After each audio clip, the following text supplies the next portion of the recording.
ഒരു കൈ എന്റെ അവിടെ നിന്ന് വിട്ടുപോയാൽ എനിക്ക് 10 കൈ നിൽക്കുക, പിന്നെ ഞാൻ അതിനകത്ത് വിഷമിക്കുന്നത്. അപ്പോട്ടെ.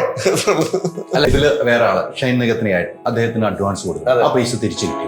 ഞാൻ പറഞ്ഞു ഇത് ഒരിക്കലും ഷെയ്നോ അവർ വീട്ടുകാരോ ഒന്നുമല്ല. ഇതിന്റെ ഇടക്ക് ഞാൻ പറഞ്ഞു ഒരു ആവശ്യമില്ലാത്ത കുറെ ആളുകൾ എല്ലാ ആർട്ടിസ്റ്റും ഇത് കിട്ടേണ്ടത് കിട്ടണമല്ലോ, നമുക്ക് അറിയണം. ഒരുപാട് അടികൾ വരും, ചവിട്ടിത്താത്തുകൾ വരും, ഇൻസൾട്ടുകൾ വരും. അപ്പൊ നേരത്തെ ജേട്ടൻ പറഞ്ഞ ഇൻസൾട്ട് ആണ് ലോകത്തെ ഏറ്റവും വലിയ എന്ത്. അപ്പൊ വിചാരിച്ചാൽ എവിടെയും സിനിമയ്ക്ക് കയറാമായിരുന്നു. ഒരു IAS ഉദ്യോഗസ്ഥനാണ്, പുള്ളി ഒരു കോൾ ചെയ്താൽ മതി, എന്റെ മോള് സിനിമയിൽ അഭിനയിക്ക് ഒരു ചാൻസ് കൊടുക്കുന്നു പറഞ്ഞാൽ ഈസിയാണ്. ഹലോ, അതിന്റെ ഞാൻ ഡയറക്ടറാണ്. പറഞ്ഞോളൂ ഡയറക്ടർ സാർ കൊണ്ടാണ് അഭിനയിപ്പിക്കാൻ വേണ്ടി വിളിച്ചാണ്. പറഞ്ഞോളൂ സാർ, പറഞ്ഞോളൂ ടീച്ചർ, ഇങ്ങനെ പറയുന്നത്. ഈ ആഷിഖ് ഖാലുവിനെ കംഫർട്ടാക്കി, അയാളെ നമ്മൾ ഹാപ്പി ആക്കി ഒരു സെറ്റിൽ കൊണ്ടുവന്ന ബ്രോ, അയാൾ മാജിക്കുകൾ ഉണ്ടാക്കും. മാജിക്കുകൾ അയാൾ കണ്ടു, അയാളുടെ കാലമാണ് വരാൻ പോകുന്നത്.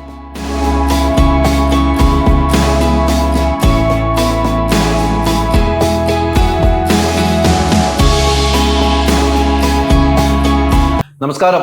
ഞാൻ ഇന്നലെ ഒരു സിനിമ കണ്ടു, സാജിദയുടെ കൽബ് എന്നാണ് എനിക്ക് തോന്നിയത്. കാരണം സാജിദ ഈ സിനിമയായിട്ട് ഒരു 5 വർഷം മുമ്പ് ഞാൻ ഈ കഥ കേട്ടതാണ്. അന്ന് ആ കഥയിൽ ഞാനൊരു ക്യാരക്ടറായിരുന്നു. പിന്നീട് കഥയൊക്കെ മാറ്റി എന്നെ ഒഴിവാക്കി സാജിദയാണ്. അതിൻ്റെ ആദ്യം തന്നെ സാജിദയുടെ അതിൻ്റെ മറുപടി എനിക്ക് വേണം എന്നുള്ള ഉറപ്പാണ്. പക്ഷെ കൽബ്, നമ്മുടെ കൽബ് എടുത്തുകൊണ്ട് തന്നെ പോയി എന്ന കാര്യത്തിൽ സംശയമില്ല. ഞാൻ പല സിനിമകൾ കാണുമ്പോഴും ചില സിനിമകൾക്ക് മാത്രം കണ്ണ് നിറയുന്നുണ്ടെങ്കിൽ ഈ സിനിമയ്ക്കും എൻ്റെ കണ്ണ് നിറഞ്ഞു. അതാണ് ഈ സിനിമയുടെ വിജയമെന്ന് എനിക്ക് പേഴ്സണൽ ആയിട്ട് പറയാൻ പറ്റുള്ളൂ. മറ്റ് പ്രേക്ഷകരാണ് തീരുമാനിക്കുന്നത്. ആ വിശേഷങ്ങൾ പങ്കുവയ്ക്കാൻ ഡയറക്ടറും 2 ആക്ടറുമാണ്, ഹീറോയും ഹീറോയും. 3 പേർക്കും സ്വാഗതം. Thank you. എന്തുകൊണ്ട് എന്നെ മാറ്റി? ആദ്യ ചോദ്യം അതാണ്. ഹൈദരാലി എനിക്ക് 10-12 വർഷമായിട്ട് അറിയാം. ഓക്കെ, അപ്പം നമ്മൾ പല കാര്യങ്ങളും ഡിസ്കസ് ചെയ്യാറുണ്ട്, പല കാര്യങ്ങളും സംസാരിക്കാറുണ്ട്. ഈ സിനിമയുടെ കഥ മൊത്തം കേട്ടുപോയത്? അതെ അതെ അതെ അതെ. പല കാര്യങ്ങളിലും പല ഹെൽപ്പുകളും ഹൈദരാലിക്ക് ചെയ്തു തന്നിട്ടുണ്ട്. അപ്പം നിങ്ങൾക്കൊരു സാധനം തരുമ്പം അതൊരു സാധനമായിരിക്കണം. അല്ലാതെ ഇപ്പം നിങ്ങൾ കുറേ സിനിമകൾ ഞാൻ കണ്ടിട്ടുണ്ട്, റിപ്പോർട്ടറായിട്ടും ചുമ്മാ സൈഡിൽ വന്നിട്ട് പോകുന്നുണ്ട്. പക്ഷെ അങ്ങനെയല്ല, നിങ്ങളൊരു ക്യാരക്ടർ ഫേസ് ഉള്ള ആളാണ്. എനിക്ക് തോന്നിയിട്ടുണ്ട് പലപ്പോഴും, മനസ്സിലായില്ലേ? അപ്പം എനിക്ക് തരണമെന്നുണ്ടെങ്കിൽ അങ്ങനത്തെ ഒരു സാധനം. ഇപ്പൊ ഇതിനകത്ത് കൽബിൽ സംഭവിച്ചില്ല, ഇനി ഫ്യൂച്ചറിൽ സംഭവിക്കും ഇൻഷാ അല്ലാഹ്. അതെ, ഞാൻ കേട്ടിരുന്ന കഥയിൽ നിന്നും കുറെ മാറ്റങ്ങൾ സംഭവിച്ചു. അതെ അതെ, ഞാൻ കേട്ട കഥയല്ല, ഞാൻ കണ്ടു കഴിഞ്ഞപ്പോഴാണ് ഞാൻ കേട്ടതിൽ നിന്നും ഒത്തിരി കഥയിൽ മാറ്റം വരും. അതെ, എനിക്കന്ന് പറഞ്ഞ വേഷം നായകന്റെ ഒരു മാമയുടെ വേഷമായിരുന്നു. ആ വേഷം ഇതിനകത്തില്ലായിരുന്നു. ആ സബ്ജക്ട് മൊത്തം സബ്ജക്റ്റ് മാറി. അല്ല, മൊത്തം സബ്ജക്റ്റ് മാറിയെന്നല്ലേ. ഇപ്പൊ നിങ്ങൾക്കറിയാലോ, പല ആർട്ടിസ്റ്റുകളെയും വെച്ച് ചെയ്യാൻ നമ്മൾ പ്ലാൻ ചെയ്ത സിനിമയാണ്. അതിനുശേഷം അങ്ങനെ ചെയ്തൊരു സിനിമയാണ്. അപ്പം നമ്മൾ പുതുമുഖങ്ങളായിട്ട് സിനിമയായിട്ട് വരുമ്പം നമ്മളൊരു ഓൾറെഡി ഒരു നോൺ ഫേസിനെ പ്ലേസ് ചെയ്യുന്നതിനപ്പുറം ഒരു പുതുമുഖങ്ങളെ ഫേസ് ചെയ്യുമ്പം ഒരുപാട് പ്രേക്ഷകരെ ഇവരെ മനസ്സിലാക്കി കൊടുക്കണ്ടേ, അല്ലെങ്കിൽ പ്രേക്ഷകരെ ഇവരെ ഇഷ്ടപ്പെടുത്തേണ്ട കുറെ ആവശ്യങ്ങളുണ്ട്. എന്നാലേ ഈ ക്യാരക്ടറുമായിട്ട് ഈ സിനിമ നീണ്ടു പോകത്തുള്ളൂ. എന്ന് പറഞ്ഞാൽ 2:20 ഇപ്പോൾ അതിന്റെ ലെങ്ത്. അപ്പൊ 2 ഇങ്ങനെ പുതിയ ആൾക്കാരെ കണ്ടുകൊണ്ടിരിക്കുമ്പോൾ, അല്ലെങ്കിൽ നിങ്ങൾ നേരത്തെ പറഞ്ഞ പോലെ ഇവരിലൂടെ നിങ്ങളുടെ കണ്ണ് നിറഞ്ഞെന്ന് പറയുമ്പോൾ, ഇതുവരെ കാണാത്ത കുറച്ച് ആൾക്കാരുടെ ജീവിതത്തിലൂടെ അതിനകത്ത് കുറച്ച് മാറ്റങ്ങൾ അനിവാര്യമായിരുന്നു. ആ അനിവാര്യം ഞാനും സുഹൈലിന്റെ റൈറ്ററുമായിട്ട് സംസാരിച്ച് ഞങ്ങൾ ഓരോ ഡിസ്കഷനിലൂടെയാണ് ഇങ്ങനൊരു സ്റ്റൈലിലേക്ക് നമ്മൾ. കാരണം ഇവരെ ഇഷ്ടപ്പെടുത്തണം, ഇവരെ രജിസ്റ്റർ ചെയ്യണം, ഇവര് എവിടെ ഉള്ളതാണ് രജിസ്റ്റർ ചെയ്യണം. ഇല്ലെങ്കിൽ നമുക്ക് നേരെ അവരെ ലാൻഡ് ചെയ്താൽ മതി, കൊണ്ടുപോകുന്ന ക്യാരക്ടേഴ്സ് നമ്മൾ ലാൻഡ് ചെയ്താൽ മതി. ഇതാണ് നമ്മുടെ ഹീറോ, ഇത് നമ്മുടെ ഹീറോ, ഇതല്ല. ഇത് നമ്മൾ പതുക്കെ നെയ്തെടുക്കണം.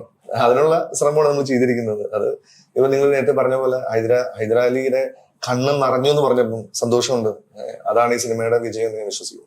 പ്രണയം 7 തലത്തിൽ, അതാണ് 7 തലങ്ങളാണ്. 7 തലങ്ങളിലാണ് അത് കൃത്യമായി എഴുതി പോകുന്നുണ്ട്. അതെ അതെ, മൗത്ത് വരെ കൊണ്ടുവയ്ക്കുകയാണ്. അതെ അല്ലെ? ആ ഒരു പ്രണയം സാജിദയുടെ കൽബില് അത്തരമൊരു പ്രണയം ഉണ്ടായിട്ടുണ്ട്. അല്ലെ, ഞാൻ പറഞ്ഞില്ല, ലോകത്ത് പ്രണയം ഏറ്റവും ബ്യൂട്ടിഫുൾ ആയിട്ടുള്ള വികാരം. അപ്പൊ എന്റെ പ്രണയം എന്ന് പറയുന്നത് ഇപ്പം ഒരു പെണ്ണിനോട് തോന്നുന്ന പ്രണയത്തിനപ്പുറം നമ്മുടെ കൽബിന്റെ ഏറ്റവും ബ്യൂട്ടിഫുൾ ഇമോഷനാണ് പ്രണയം. അത് എനിക്ക് പലരോടും തോന്നിയിട്ടുണ്ട്, പെൺകുട്ടി തോന്നിയിട്ടൊന്നുമില്ല. എനിക്ക് വയസ്സറിച്ച കാലം മുതൽ എനിക്ക് ഒരു കൊള്ളാലോ ഇപ്പം എനിക്ക് തോന്നാറുണ്ട്.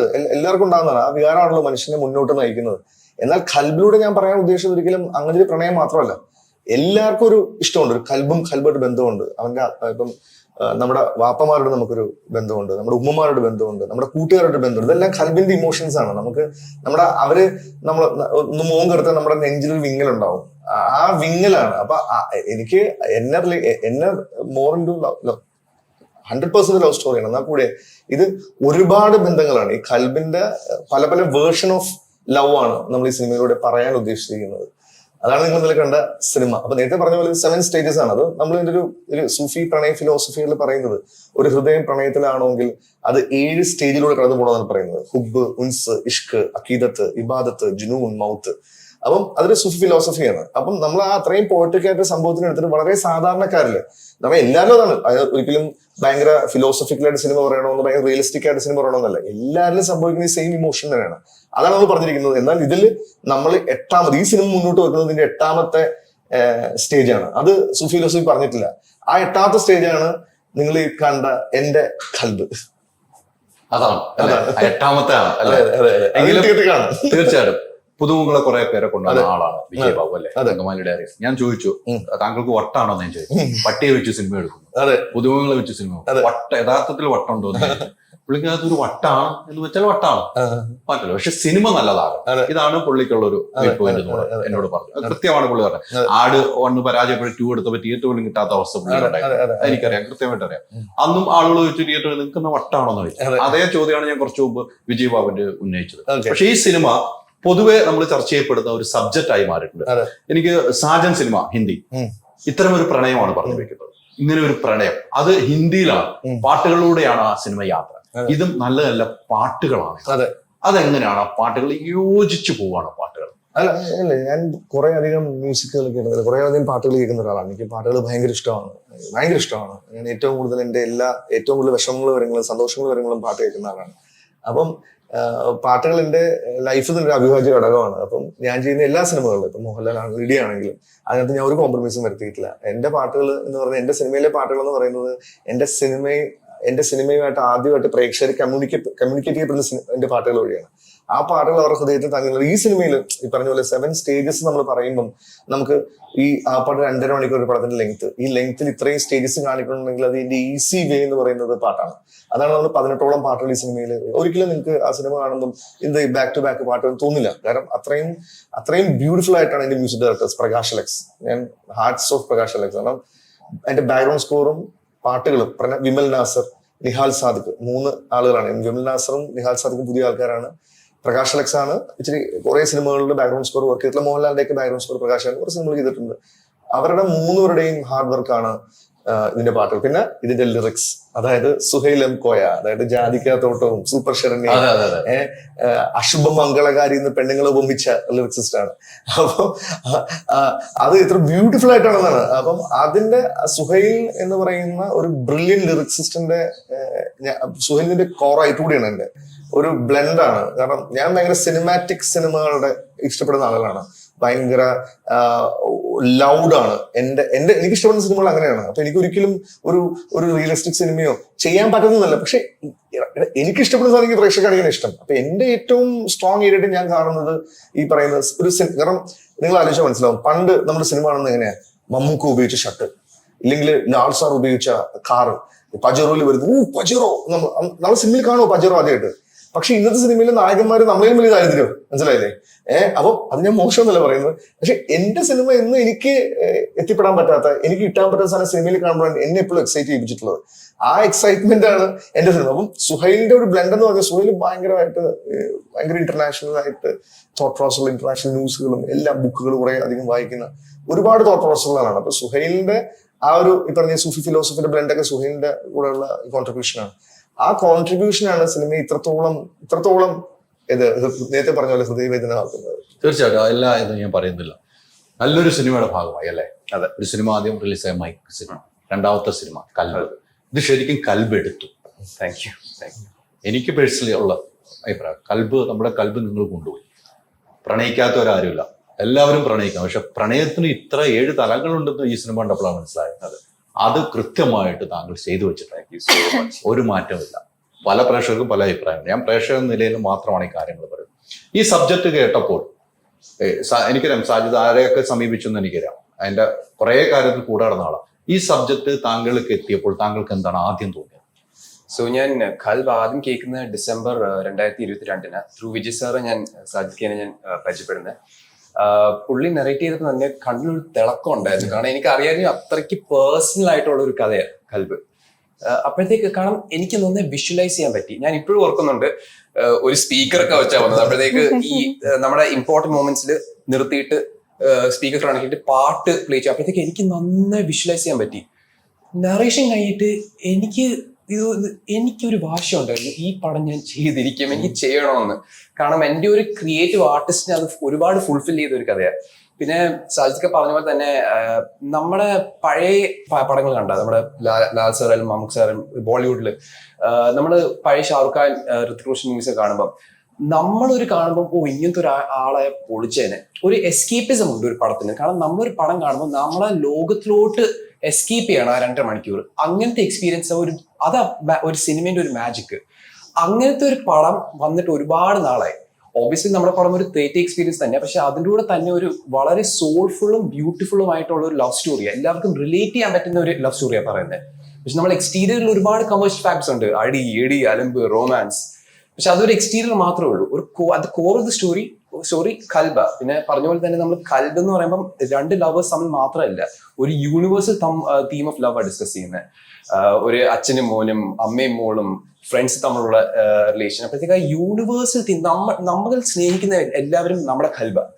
അതാ ഈ പടം എസ്റ്റാബ്ലിഷ് ചെയ്യാൻ നോക്കുന്നത്. അതുകൊണ്ട് താങ്ക് യു സോ മച്ച്. എല്ലാവർക്കും ഒരു നല്ല പോസിറ്റീവ് റെസ്പോൺസ് ആയിട്ട് കിട്ടുന്നത്. അപ്പോഴത്തേക്ക് എല്ലാവർക്കും അവരെ കരയിക്കാൻ പറ്റി, അവർക്ക് റിലേറ്റ് ചെയ്യാൻ പറ്റി. സോ ശരിക്കും സിനിമ അല്ലാതെ വേറെ ഒരു മേഖലയ്ക്ക് ഇങ്ങനത്തെ ഒരു ഇമോഷൻ കൊണ്ടുവരാൻ പറ്റത്തില്ല. സോ നമ്മളെ പടം ഇത് ചെയ്യാൻ പറ്റിയോണ്ട് ഞങ്ങൾക്ക് ഒരുപാട് ഭാഗ്യമുണ്ട്. Thank you so much. ഈ പടം കണ്ടു കഴിഞ്ഞപ്പോൾ താങ്കൾ ചെയ്ത വേഷങ്ങൾ കണ്ട് പടം തിയേറ്ററിൽ നിന്നെല്ലാം കാണുവാണല്ലോ, ഓഡിയൻസിന്റെ കൂടെ കാണും, നമ്മൾ ക്ഷണിക്കപ്പെട്ട അതിഥികളുടെ കൂടെ. എനിക്ക് ഇതിനും അപ്പുറത്തേക്ക് ചെയ്യാമായിരുന്നു എന്ന് പല സ്ഥലങ്ങളിലും സിറ്റുവേഷൻ തോന്നിയിട്ടുണ്ടാവുമല്ലോ അല്ലെ?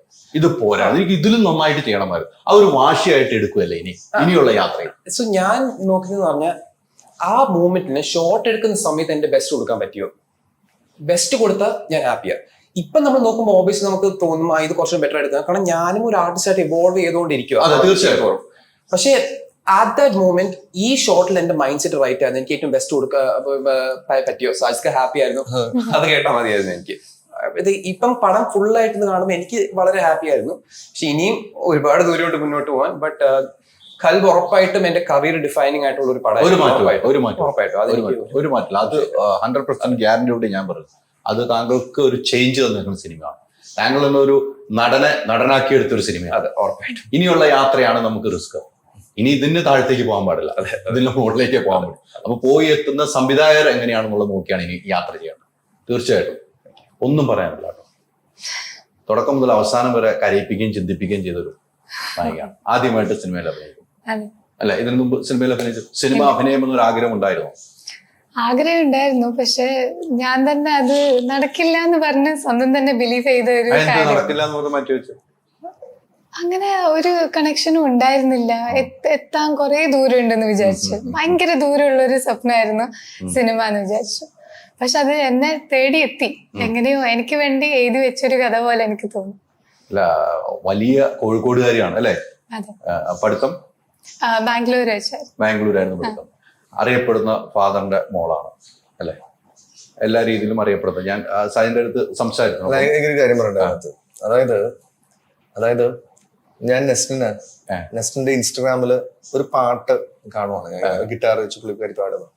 അപ്പൊ എനിക്ക് ഫസ്റ്റ് അട്രാക്ട് ചെയ്ത വോയിസ് ആണ്. ഭയങ്കര ഹസ്കി ആയിട്ടുള്ള, ഭയങ്കര എന്താ പണ്ട് റാണി മുഖർജിയുടെ പോലെ എനിക്ക് ഭയങ്കര ഇഷ്ടം റാണി മുഖർജി. അപ്പം ആ വോയിസിൽ ഒരു ഫീലിംഗ് ഉണ്ട്, എന്റെ പടത്തിന്റെ ഫീൽ അതിനകത്തുണ്ട്. ഞാൻ ഒരു മെസ്സേജ് അയച്ചത്, നെസ്റ്റിൻ ഞങ്ങളൊരു ഡയറക്ടറാണ്, നിങ്ങളുടെ പേരൻസോട് സംസാരിച്ചിട്ട് നിങ്ങൾക്ക് സിനിമയിൽ കാസ്റ്റ് ചെയ്യണമെന്ന് ഒന്ന് കൊച്ചു വരാൻ പറ്റുമെന്ന് ചോദിച്ചു. അങ്ങനെ നെസ്റ്റിന്റെ ഒരു റിലേറ്റീവ് കൂടി ഓഫീസിൽ വന്നു. ഇത് ഞാൻ സംസാരിച്ചു. ഓക്കെ, അപ്പൊ പറഞ്ഞ ഇതേപോലെ ഞാൻ 2-3 സീൻസ് ചെയ്ത് നോക്കി, നന്നായിട്ടുണ്ട്. അപ്പൊ നെസ്റ്റിൻ പറഞ്ഞ ഇതേപോലെ എന്റെ ഫാദർ കളക്ടറാണ്. ഞാൻ പറഞ്ഞ ആരാ? പിന്നെ കളക്ടറാണ്, ചീഫ് സെക്രട്ടറി ആണ്. ഞാൻ ദൈവമേ, അതായത് ഞാൻ സിനിമയിൽ ജോസഫ് അലക്സ് ഞാൻ കളക്ടറിന്റെ ജീവിതത്തിൽ കണ്ടിട്ടില്ല. അപ്പൊ പറഞ്ഞ് പിന്നെ എനിക്ക് കഥ കേട്ടു, കഥയൊക്കെ എനിക്ക് ഇഷ്ടപ്പെട്ടു, ഞാൻ ചെയ്യാൻ റെഡിയാണ്, പക്ഷെ എന്റെ വാപ്പയോടൊന്ന് സംസാരിക്കണം. അപ്പൊ തന്നെ എന്റെ മുട്ടിടിച്ചു തുടങ്ങി. അപ്പൊ ഞാനിങ്ങനെ ദൈവം അപ്പൊ എന്ത് ചെയ്യാം? അപ്പൊ ഞാൻ വാപ്പയോട്, വാപ്പ ഡൽഹിയിലാണ്. അപ്പം ഞാൻ എന്നെ വിളിച്ചോളാൻ നമ്പർ എടുക്കാൻ പറഞ്ഞു. കുറച്ച് കഴിയുമ്പോൾ എനിക്ക് കോൾ വരുവാണ്. ഞാൻ ഷക്കീലാണ്, സജിത്ത് മോളെ അടുത്ത് പറഞ്ഞിരുന്ന കാര്യങ്ങളൊക്കെ. ഞാൻ പറഞ്ഞു ഓക്കെ സർ. നമുക്കൊരു ക്വിക്ക് വീഡിയോ കോൾ ഇന്ന് വൈകുന്നേരം 6 o'clock ചെയ്യാൻ പറ്റുമോ? ഓക്കെ 6 o'clock ചെയ്യാം എന്ന് പറഞ്ഞു. അപ്പം ഞാൻ ദൈവമേ 6 o'clock പുള്ളിയുടെ സെക്രട്ടറി എന്നെ വിളിച്ചു. സെക്രട്ടറി സാറുമായിട്ട് 6 o'clock മീറ്റിംഗ് ഉണ്ട്. ഞാൻ വീട്ടിൽ പോയി മുടിയൊക്കെ നേരെ എഴുതി ഒരു ഫുൾ സ്ലീവ് ഷർട്ടൊക്കെ ഇട്ട് ഇവിടം വരെ ബട്ടൺസ് ഒക്കെ ഇട്ട് നേരെ ഇങ്ങനെ ലാപ്ടോപ്പ് ഒക്കെ തുറന്നിരിക്കുക. ഏതാ ദൈവമേ കളക്ടർ വരും എന്ന് പറഞ്ഞ് ഞാൻ ഇങ്ങനെ വീഡിയോ കോൾ ഇങ്ങനെ റിങ്ങടിക്കുന്നു. ഞാൻ ഇങ്ങനെ അറ്റൻഡ് ചെയ്തതും ഒരാളിങ്ങനെ ദഫും പിടിച്ച് നിൽക്കുകയാണ്. ദഫൊക്കെ പിടിച്ചിട്ടുണ്ട് എന്ന് തോന്നുന്നു. സജൻ ഞാൻ പാട്ടൊക്കെ പാടും, ഞാൻ പാട്ട് പാടും. ഓ പിന്നെ പുള്ളി എൻ്റെ അടുത്ത് പറയുന്നത് മൊത്തം മനസ്സിലായല്ലേ, ഇന്ത്യയിലെ ടോപ്പ് അല്ലെങ്കിൽ ലോകത്തെ ഏറ്റവും ബ്യൂട്ടിഫുൾ സിംഗേഴ്സിനെ കുറിച്ചിട്ടാണ്. അപ്പൊ എനിക്ക് മനസ്സിലായി എങ്ങനെ നെസ്നൻ ഈ ക്യാരക്ടർ അഭിനയിച്ചതില് ഒരു അത് ഇവരുടെ ആ ഫാദറിന് കലയോടുള്ള ഒരു പാഷനാണ്, ഇല്ല ഇഷ്ടമാണ്. അന്ന് തന്നെ നമ്മൾ ഈ പടം ചെയ്യുന്നു എന്ന് പറഞ്ഞു. എന്നത് ഞെറേറ്റ് ചെയ്തു. ഞാൻ ഇതിന്റെ കഥയുടെ എനിക്ക് ഞാൻ ഭയങ്കര സൂഫി ഫിലോസഫി ഒക്കെ ഫോളോ ചെയ്യുന്ന ആളാണ്. ഇതാണ് ഒരു പോയിന്റിൽ പോലും പുള്ളിയുടെ ജോബ് പ്രൊഫൈൽ. അപ്പൊ ഞാനിങ്ങനെ ഈ വാട്സപ്പ് വെബിലാണ് കോൾ ചെയ്യുന്നത്. അപ്പം വാട്സപ്പിൽ DP-യിൽ പുള്ളി നിൽക്കുന്നത് നരേന്ദ്രമോദിയായിട്ടാണ് പുള്ളി നിൽക്കുന്നത്. അത് കണ്ടത് തന്നെ ഞാൻ പിടിച്ചെടുത്തത്. ആക്ച്വലി എന്റെ ദൈവം ഏത് പറഞ്ഞ പിടിച്ചത്. പക്ഷെ ഞാൻ പറഞ്ഞില്ല, അതാണ് ഇവരുടെ നെസ്റ്റിന് കിട്ടുന്ന ബ്ലെസ്സിങ് എന്ന് പറഞ്ഞാൽ ആ ഫാദറിന്റെ ആ സെൻസ്. പുള്ളി വളരെ മനോഹരമായിട്ട് പാട്ട് പാടുന്ന, മനോഹരമായിട്ട് കല ഇഷ്ടപ്പെടുന്ന, മനോഹരമായിട്ട് എന്താ പറയാ ഈ കളക്ടറിന്റെ ഉള്ളിലെ കാക്കിക്കുള്ളിലെ കലാഹൃദയം എന്ന് പറയുന്നത് കളക്ടറിനുള്ള കലാഹൃദയമുള്ള ആളാണ്. ഉപ്പാക്ക് കിട്ടാതെ പോയൊരു ചാൻസ് ആണ് ശരിക്കും. അഭിനയിച്ചിട്ടുണ്ട്. പണ്ട് ദൂരദർശനിൽ ഒരു സീരിയൽ ചെയ്തിട്ടുണ്ടായിരുന്നു, ഏക് കഹാനി എന്ന് പറഞ്ഞിട്ട്. ആ കാലത്തൊക്കെ ഉപ്പാക്ക് അഭിനയത്തിനോട് ഭയങ്കര ഇഷ്ടമായിരുന്നു. അവിടെ തന്നെയാണ് എനിക്ക് കിട്ടിയതും. അത് കുറെ കഥകൾ പറയുമ്പോഴും ഉപ്പാന്റെ കൂടെ ഇരുന്ന് സംസാരിക്കുമ്പോ നമുക്കത് കാണാം, അതിനോടുള്ള ഒരു ഇഷ്ടം നമുക്ക് മനസ്സിലാവും. പക്ഷെ എന്നാലും അത് നമ്മളെ ലോകമല്ല. നമ്മള് തന്നെ അത് നമ്മളോട് തന്നെ പറയൂലേ, ഇത് നമ്മളെ ലോകമല്ല, നമുക്ക് പറഞ്ഞതല്ല, അതുകൊണ്ട് അത്രയ്ക്ക് അന്ന് ആഗ്രഹിക്കണ്ട എന്നുള്ള പോലെ ആയിരുന്നു. അങ്ങനെയാണ് പാട്ടിലോട്ട് പോയത്. പാട്ടൊരു നല്ലൊരു കോംപ്രമൈസ് ആണെന്ന് തോന്നി. ആക്ടിങ്ങിലേക്ക് പോകാൻ പറ്റില്ല, പാട്ട് പാടാം, അതിനോട് ഭയങ്കര ഇഷ്ടമാണ്. നമ്മുടെ ഫാമിലി ഫുൾ ഭയങ്കരമായിട്ട് മ്യൂസിക്കും ആർട്ടും ഒക്കെ ഭയങ്കരമായിട്ട് ഇഷ്ടപ്പെടുന്ന ആൾക്കാരാണ്. ഉമ്മച്ചി പാടില്ല, പക്ഷെ മൂപ്പറാണ് നമ്മളെ മാനേജർ. നമ്മൾ 3 ആളും പാടും. എന്റെ സിസ്റ്ററും പാടും, ഉപ്പയും പാടും. അപ്പൊ നമ്മൾ പാടും, ഉമ്മ മാനേജ് ചെയ്യും. പക്ഷെ ഉമ്മയും പാടും, നമ്മൾ പുറത്ത് പാടില്ല എന്നുള്ള. വീട്ടിനുള്ളിൽ പാടും. ഇപ്പോൾ വർക്ക് ചെയ്യുന്നത് മേഘാലയത്ത് അഡീഷണൽ ജോയിന്റ് സെക്രട്ടറി അല്ലേ. അപ്പൊ ഈ വാപ്പച്ചിയുടെ കലാവാസനാണ് മൂക്ക് കിട്ടിയിരിക്കുന്നത്. ഈ സിനിമ സബ്ജക്ട് കേട്ടപ്പോൾ ചെയ്യണമെന്ന് തോന്നിയ ഒരു സിനിമ തന്നെയാണ്. ഓക്കെ, ഞാൻ സമ്മതിക്കുന്നു. പക്ഷെ ഈ സിനിമയില് ഈ പറയുന്ന പോലെ 7 തലങ്ങൾ അല്ലെ, 7 തലങ്ങൾ പ്രണയമുണ്ടെന്ന് ഇതിനു മുമ്പ് അറിയുമായിരുന്നോ? ഇല്ല, അറിയില്ലായിരുന്നു. അത് ഈ കഥ കേട്ടപ്പോഴാണ് അത് മനസ്സിലാക്കുന്നതും അതിനെ കുറച്ചും കൂടി അറിയണം എന്നുള്ള ആഗ്രഹം വരുന്നതും. പിന്നെ ഏറ്റവും അധികം എൻ്റെ മനസ്സിൽ തൊട്ടത് കുറെ ഡയലോഗ്സ്, സിദ്ദീഖ പറഞ്ഞിട്ടുള്ള കുറെ കാര്യങ്ങൾ. അത് ഞാൻ സാജിദ് ഖാനോടും നെറേറ്റ് ചെയ്യുമ്പോഴും പറഞ്ഞ ഒരു കാര്യം, ഏറ്റവും കൂടുതൽ ഇഷ്ടപ്പെട്ട അച്ഛനും മോനും തമ്മിലുള്ള ആ ഒരു ഡൈനാമിക് ഞാൻ ഇതുവരെ കണ്ടിട്ടുമില്ല, കേട്ടിട്ടുമില്ല. ആ അത്രക്കും ഒരു പ്ലേസ് കൊടുക്കാനും ആ കൽബിന്നുള്ള റൊമാൻസ് അല്ലാണ്ട് ആ പേരന്റ് സൺ റിലേഷൻഷിപ്പ് ഡിസ്കസ് ചെയ്യുന്നത് ഭയങ്കര ബ്യൂട്ടിഫുൾ ആയിട്ടുള്ള കാര്യം. നമ്മൾ അധികം അത് ആലോചിക്കുന്നില്ല. ഒരു ചെറുപ്പക്കാരൻ അച്ഛൻ അത്രയും സ്ഥാനത്ത് വെക്കുന്ന ഒരു ബെസ്റ്റ് ഫ്രണ്ട് ആയി കൊണ്ട് നടക്കുന്നു എന്ന് പറയുന്നത് ഇപ്പോഴത്തെ കാലത്ത് അത് വരണം, ആ ഒരു ചേഞ്ച് വരണം. അതെനിക്ക് എൻ്റെ ഉപ്പാനോടുണ്ട്. ആ ഒരു ഇഷ്ടവും ആ ഒരു റെസ്പെക്റ്റും എല്ലാം ഞാൻ പറയും. എന്ത് സംഭവിച്ചാലും, കോളേജിൽ അടി കൂടിയാലും, ഫ്രണ്ട്സായിട്ട് അടി കൂടിയാലും എല്ലാം ഞാൻ ഉപ്പാന്റെ അടുത്ത് പോയി പറയും. ആ ഒരു ഇത് സ്ക്രീനിൽ കാണാൻ പറ്റുന്നത് പ്രണയം പറയും, എല്ലാം ചോദിക്കണമല്ലോ, സിനിമ കണ്ട് പോകണോണ്ട് ചോദിച്ചെന്നുള്ളൂ. കളക്ടറായ കാരണം തിരിച്ച് ജാമ്യമൊക്കെ എടുക്കുന്നുണ്ടല്ലേ ആണല്ലോ. അദ്ദേഹം ഈ ഇന്റർവ്യൂ കാണുമ്പോൾ ഇവൻ പ്രശ്നമാണല്ലോ എന്ന് ചിന്തിക്കല്ല, കളക്ടറാണ്. എന്നാണ് കേരളത്തിൽ വന്നിരിക്കണം നമുക്ക് വരാൻ പറ്റില്ലോ. കൃഷിയിലൊക്കെ വന്നിരിക്കുമ്പോൾ നമ്മൾ വാർത്താ സമ്മേളനത്തിനൊക്കെ പോകാനുള്ളതാണ് അദ്ദേഹത്തിന്. പക്ഷെ അതിനകത്ത് എനിക്ക് കുറച്ച് കാര്യങ്ങൾ, നിങ്ങൾ രണ്ടുപേരിൽ നിന്നാണ് എനിക്ക് കുറച്ച് കാര്യങ്ങൾ കിട്ടാറ്. പ്രണയം പല രീതിക്ക് പല കാലഘട്ടത്തിലും സിനിമകൾ വന്നിട്ടുണ്ടല്ലേ. കുറെ നാളുകൾ ഇത്തരം ഒരു സിനിമ വന്നിട്ട് സാജൻ കുറെ നാളുകളായെന്ന് എനിക്ക് തോന്നുന്നു. ഞാൻ ഹിന്ദി സിനിമകൾ കുറെ കാണുന്നു. എനിക്ക് സാജൻ സിനിമ ഇതുപോലെ ഒന്ന് ഷാറുഖ് ഖാന്റെ ദിൽവാല ഗംഭീർ സിനിമ അല്ലെ. ഇത്തരം ഒരു പ്രണയമാണ് അതിനകത്ത്. കുറെ മൂവ്മെന്റ് ഉണ്ട് നമുക്ക് ഇവര് കണ്ടുമുട്ടുമ്പോൾ. സാജൻ സിനിമ ഹിറ്റാകുന്ന പാട്ടിലൂടെയാണ് അല്ലെ. പാട്ടാണ് 9 പാട്ട് മറ്റുണ്ട് സാജൻ സിനിമയിൽ എനിക്ക് തോന്നുന്നു. അങ്ങനെ ഹിറ്റടിക്കുന്ന സിനിമകൾ മലയാള സിനിമയിൽ വളരെ കുറവാണ്. പണ്ട് കാലങ്ങളിൽ എനിക്ക് ഈ സിനിമയിൽ ഏറ്റവും ഇഷ്ടപ്പെട്ട സിനിമ ഞാൻ കണ്ടതുകൊണ്ട് കാണാത്തവരോട് പറയുന്നില്ല, അവസാനം ഒരു 20-25 മിനിറ്റ് നമ്മൾ ഇന്നുവരെ കാണാത്ത എല്ലാം കാണിച്ചതാണ് അല്ലെ. ഈ സിനിമയുടെ അവസാനം ഒരു 20-22 മിനിറ്റ് നമ്മൾ കാണാത്ത വഴിയിലൂടെ നമ്മൾ യാത്ര ചെയ്യുകയാണ്. അത് മൊത്തം കാണിക്കുകയാണെന്നുള്ള ഒരു സാധനം നമ്മുടെ മനസ്സിൽ ആഴത്തിൽ തട്ടി. അതില് ഒരു വെള്ളം ഒഴുകി വരുന്ന സീൻ നായകന്റെ കയ്യിൽ തട്ടുന്നുണ്ടെങ്കിൽ നമ്മുടെ ഹൃദയത്തിലേക്കാണ് തട്ടുന്നത്. Thank you. ഇല്ല എന്ന് ഞാൻ പറയില്ല, നമുക്ക് ഭയങ്കര ഫീൽ ചെയ്ത്, എനിക്ക് പറയുമ്പോൾ അത് ഫീൽ ഉണ്ട്. നമ്മളൊക്കെ അവസാനം എന്താകുന്നു എന്ന് നമുക്ക് എല്ലാവർക്കും അറിയാം. നമ്മൾ അവസാനം എവിടെയാണ് എത്തുന്നത്? ആ ഒരു സീനുണ്ട്, അവിടെ കഥ പറഞ്ഞു. വെള്ളം എവിടെ നിന്ന് ഒഴുകി വരുന്നു ഞാൻ പറയാം. വെള്ളം ഒഴുകി പൈപ്പിൽ നിന്നായിരിക്കും ഒഴുകുക, ചിലപ്പോൾ കൈ കഴിയുമ്പോൾ ആ വെള്ളത്തിൽ നായകന്റെ കൈ തട്ടുന്നുണ്ടെങ്കിൽ ഹൃദയത്തിൽ തട്ടിക്കാൻ സാജിദ് എന്ന് പറഞ്ഞ ഡയറക്ടറിന് കഴിഞ്ഞിട്ടുണ്ട്. Thank you. അതാണ് ഞാൻ സിനിമ കണ്ടിട്ട് ഇന്റർവ്യൂ എടുക്കുള്ളൂ എന്ന് ഞാൻ പറഞ്ഞത്. ഞാനൊന്നും ഇന്റർവ്യൂ എടുക്കായിരുന്നത് സിനിമ കണ്ടിട്ടെടുക്കാം എന്നുള്ള രീതിക്കാണ്. ഈ പറഞ്ഞതുപോലെ ഞാൻ അതൊന്ന് പറഞ്ഞു പോയി, എൻ്റെ ഇടയ്ക്കൊന്ന് പറഞ്ഞു. ഇദ്ദേഹമാണ് പേരായിട്ട് അഭിനയിച്ചത് അല്ലെ, ഇദ്ദേഹം പുതിയ ആളാണ്, ഒരു സിനിമ കഴിഞ്ഞിട്ടാണ് വരുന്നത്. നിങ്ങൾ തമ്മിലുള്ള ഈ സിനിമയ്ക്ക് വേണ്ടിയുള്ള തയ്യാറെടുപ്പ് എന്തൊക്കെയായിരുന്നു? രണ്ടുപേരോട് ചോദ്യം കേട്ടോ. സോ ഞങ്ങൾ ഇതിനു മുന്നേ ഒരു വർക്ക്ഷോപ്പ് ചെയ്തായിരുന്നു, ഒരു 1 month വർക്ക്ഷോപ്പ്. ഞങ്ങൾ മീറ്റ് ചെയ്ത് തന്നെ ഏറ്റവും ബെസ്റ്റ് നമ്മുടെ കൂടെ നിൽക്കുന്ന ഒരു കാസ്റ്റിംഗ് ഡയറക്ടറാണ് പുള്ളി. പിന്നെ നമ്മുടെ ഈ CP സ്റ്റോറീസിൽ ഞങ്ങൾ കുറച്ച് മോക്ക് ഷൂട്ട്സ് ഒക്കെ ചെയ്തായിരുന്നു. സീൻസ് ഒക്കെ കുറച്ച് നമ്മൾ റെഗുലർ ക്യാമറസ് വെച്ച് മോക്ക് ഷൂട്ട്സ് ഒക്കെ ചെയ്തായിരുന്നു. ഞങ്ങൾ ഒരുപാട് സംസാരിച്ചു. വർക്ക്ഷോപ്പ് കഴിഞ്ഞിട്ട് ഞങ്ങൾ ചിലപ്പം ഒരു ഫുഡൊക്കെ കഴിക്കുമായിരുന്നു. അപ്പോഴത്തേക്ക് ഞങ്ങൾക്ക് അങ്ങോട്ടും ഇങ്ങോട്ടും പരസ്പരം കുറച്ചുകൂടെ അറിയാൻ പറ്റി. കാരണം രഞ്ജിത്ത് കംപ്ലീറ്റ്ലി ദുബായിൽ ജനിച്ചു വളർന്ന ഒരു കുട്ടിയാണ്. അപ്പം രഞ്ജിത്ത് വളരെ ബ്രില്യന്റ് ആയിട്ടുള്ള ആക്ടറാണ്, യാതൊരു സംശയം വേണ്ട. രഞ്ജിത്ത് നാളുകൾ രാവിലെ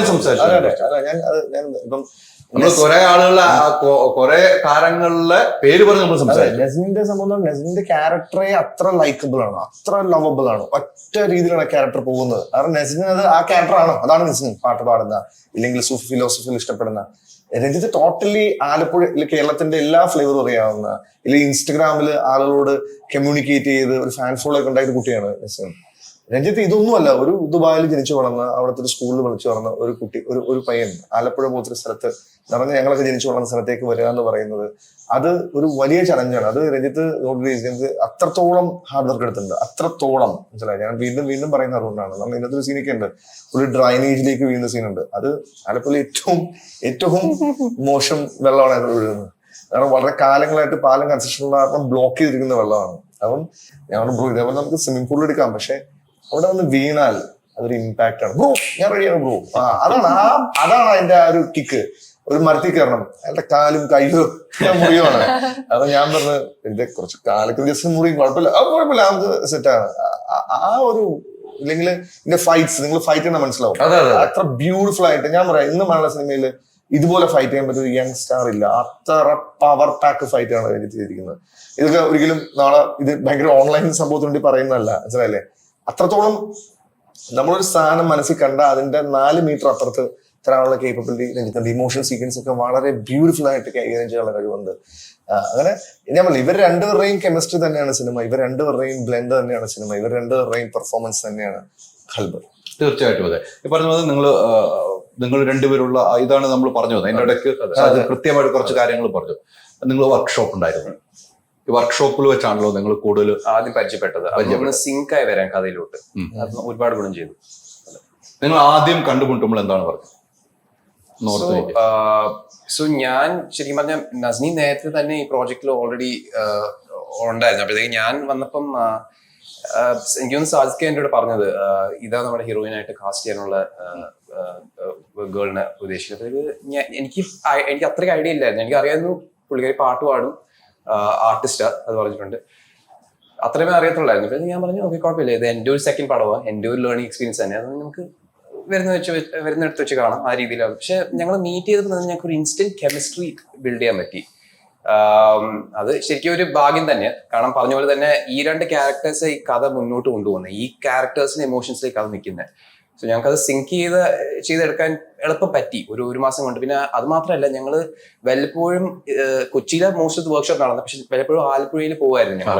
പിന്നെ ചില പ്രത്യേക കാറ്റമറ എന്ന് പറഞ്ഞൊരു ക്യാഫെ ഉണ്ട്. കാരണം അങ്ങനത്തെ ഒരു സോ നമ്മൾ ഒബ്വിയസ്ലി പടത്തിൽ കാണുന്ന ഒരു വേറൊരു ആലപ്പുഴയാണ്, നമ്മൾ സ്ഥിരം കാണുന്ന ഒരു ആലപ്പുഴയല്ല. ഒരുപാട് ഈ പോർച്ചുഗീസും വെസ്റ്റേണേഴ്സും ഒരു ഇന്റഗ്രേറ്റ് ചെയ്ത ഒരു ആലപ്പുഴ, ടൂർ ഗൈഡ്സ് ആയിട്ട് ഒരുപാട് പയ്യന്മാരുണ്ട്.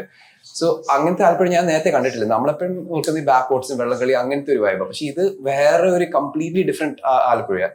സോ നമ്മുടെ സാജിക അങ്ങനത്തെ പിന്നെ അപ്പോഴത്തേക്ക് പുള്ളിയുടെ കഥ ഇത് ശരിക്കും അത്രയ്ക്ക് പേഴ്സണൽ ആയിട്ടുള്ള.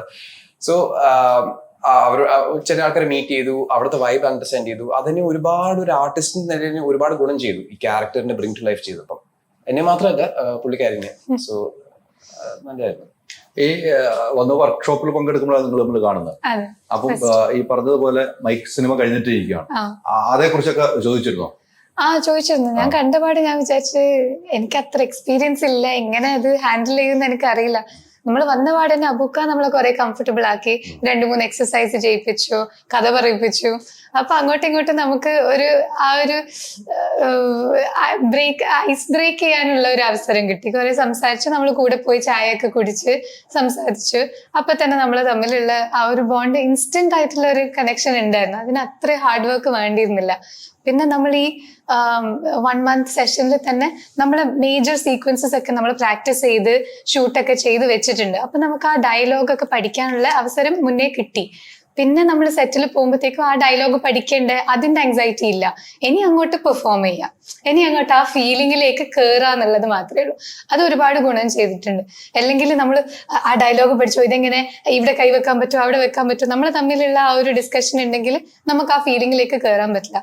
അത്രയും ഭയങ്കര ജനറസ് ആയ, ഭയങ്കര ഒരു ജെന്റിൽമൻ ആയ ഒരു ആക്ടറാണ് രഞ്ജിത്ത്. അത്രക്കും സ്പേസ് എനിക്ക് തന്ന് അങ്ങോട്ടും ഇങ്ങോട്ടും ക്രിറ്റിസിസം കൊടുക്കാനും, ഇതിങ്ങനെ നോക്കിയാൽ കുറച്ചും കൂടി ബെറ്ററാ, എന്റെ ലൈഫിൽ ഉണ്ടായ എക്സ്പീരിയൻസ് വെച്ച് എനിക്ക് ഇങ്ങനെ പറഞ്ഞാൽ ബെറ്റർ ആവും തോന്നും, അങ്ങനെ തന്നെ എന്നോട് ഇങ്ങോട്ടും പറയും, ഇങ്ങോട്ട് തിരിയണം, അങ്ങോട്ട് പെർഫോം ചെയ്യുമ്പോൾ ഇന്ന കാര്യം കുറച്ചും കൂടി എവിഡന്റ് ആയിട്ട് പറയണം, ഞാൻ ഇവിടെ കൈവച്ചോട്ടെ, ഇങ്ങനെ ചെയ്തോട്ടെ. അതാവുമ്പോൾ നമ്മളെ തമ്മിലുള്ള ആ കംഫർട്ട് ഉണ്ടാവുമ്പോൾ അങ്ങോട്ടും ഇങ്ങോട്ടും പറയാനുള്ള സ്പേസ് ഉണ്ടാവുമ്പോൾ നമ്മുടെ പെർഫോമൻസ് അത്രയും ബെറ്റർ ആവുക ചെയ്തത്. നമ്മൾ തമ്മിൽ ആ ഒരു അണ്ടർസ്റ്റാൻഡിങ് ഉണ്ടായതുകൊണ്ടാണ് സ്ക്രീനിൽ കയറുമ്പോഴത്തേക്കും നമുക്ക് ആ ഒരു ക്യാരക്ടർ ആവാൻ പറ്റിയത്. തീർച്ചയായിട്ടും ഡബും നമ്മൾ തന്നെയല്ലേ ചെയ്തത്. ആദ്യമായിട്ടൊരു സിനിമയിൽ ഈ ഒരു ശബ്ദത്തിൽ തന്നെ ഡബ് ചെയ്യാൻ കഴിഞ്ഞത് ഭാഗ്യമാണ്. ഭാഗ്യമാണ്. അത് ഒരു ഡയറക്ടർമാരും സമ്മതിക്കുന്നതല്ല, ഒരു പ്രൊഡ്യൂസറും സമ്മതിക്കുന്നതല്ല. പക്ഷെ ഈ ശബ്ദമാണ് ഈ സിനിമയ്ക്ക് ഹൈലൈറ്റ് ആയത്, അല്ലേ? അല്ല, ഈ സിനിമയിൽ ഒരാൾ പോലും, ഒരു ആർട്ടിസ്റ്റ് പോലും, അത് ക്രൗഡ് വോയിസ് അല്ലാതെ ഒരു ഡബ് ആർട്ടിസ്റ്റ് പോലും നമ്മൾ യൂസ് ചെയ്തിട്ടില്ല. കാര്യം സിനിമ എന്ന് പറയുന്നത് നമുക്ക് അവരുടെ വോയിസ് നമുക്ക് എത്രത്തോളം അത് വർക്ക് ചെയ്യാൻ പറ്റുമോ അത്രത്തോളം ഞങ്ങൾ വർക്ക് ചെയ്തിട്ടുണ്ട്. ഇതിനകത്ത് ഷൂട്ടിംഗ് കൂടുതൽ സമയം എടുക്കുന്നുണ്ട് ഡബ് ചെയ്യാൻ വേണ്ടി ആക്ച്വലി. അപ്പൊ ഞങ്ങൾ ഡെയിലി അതിനെ എത്രത്തോളം നന്നാക്കാൻ ശ്രമിക്കും. കാരണം ആ സോൾ അവിടെയാണ്, ആർട്ടിസ്റ്റിന്റെ സോൾ ഇരിക്കുന്നത് എന്നും ആ ഓൺ വോയിസിൽ നിന്ന് വിശ്വസിക്കുന്ന ആളാണ് ഞാൻ. എനിക്ക് ഡബ് വോയിസ് എന്ന് പറഞ്ഞാൽ എനിക്ക് അതിലും ഏറ്റവും ബെസ്റ്റ് ആയിട്ട് അങ്ങനെ ഡബിങ് ഉണ്ടെങ്കിൽ തന്നെ ഞാൻ ഒരിക്കലും ഡബിങ് അറിയാത്ത ഒരാളെ വിളിച്ച് ചെയ്യാൻ ശ്രമിക്കത്തുള്ളൂ. അവിടെ ഒരു ഡിഫറൻസ് ഫീൽ ചെയ്യുന്ന വിശ്വസിക്കുന്ന ആളാണ് ഞാൻ. ആണ് ഇവർ രണ്ടുപേരുടെയും സൗണ്ട് മാക്സിമം നമ്മൾ അതിൽ യൂസ് ചെയ്ത് പോയത്. അങ്ങനെ ചെയ്യില്ല ചില ആളുകൾ, അതാണ് പുതിയ ആളുകൾ.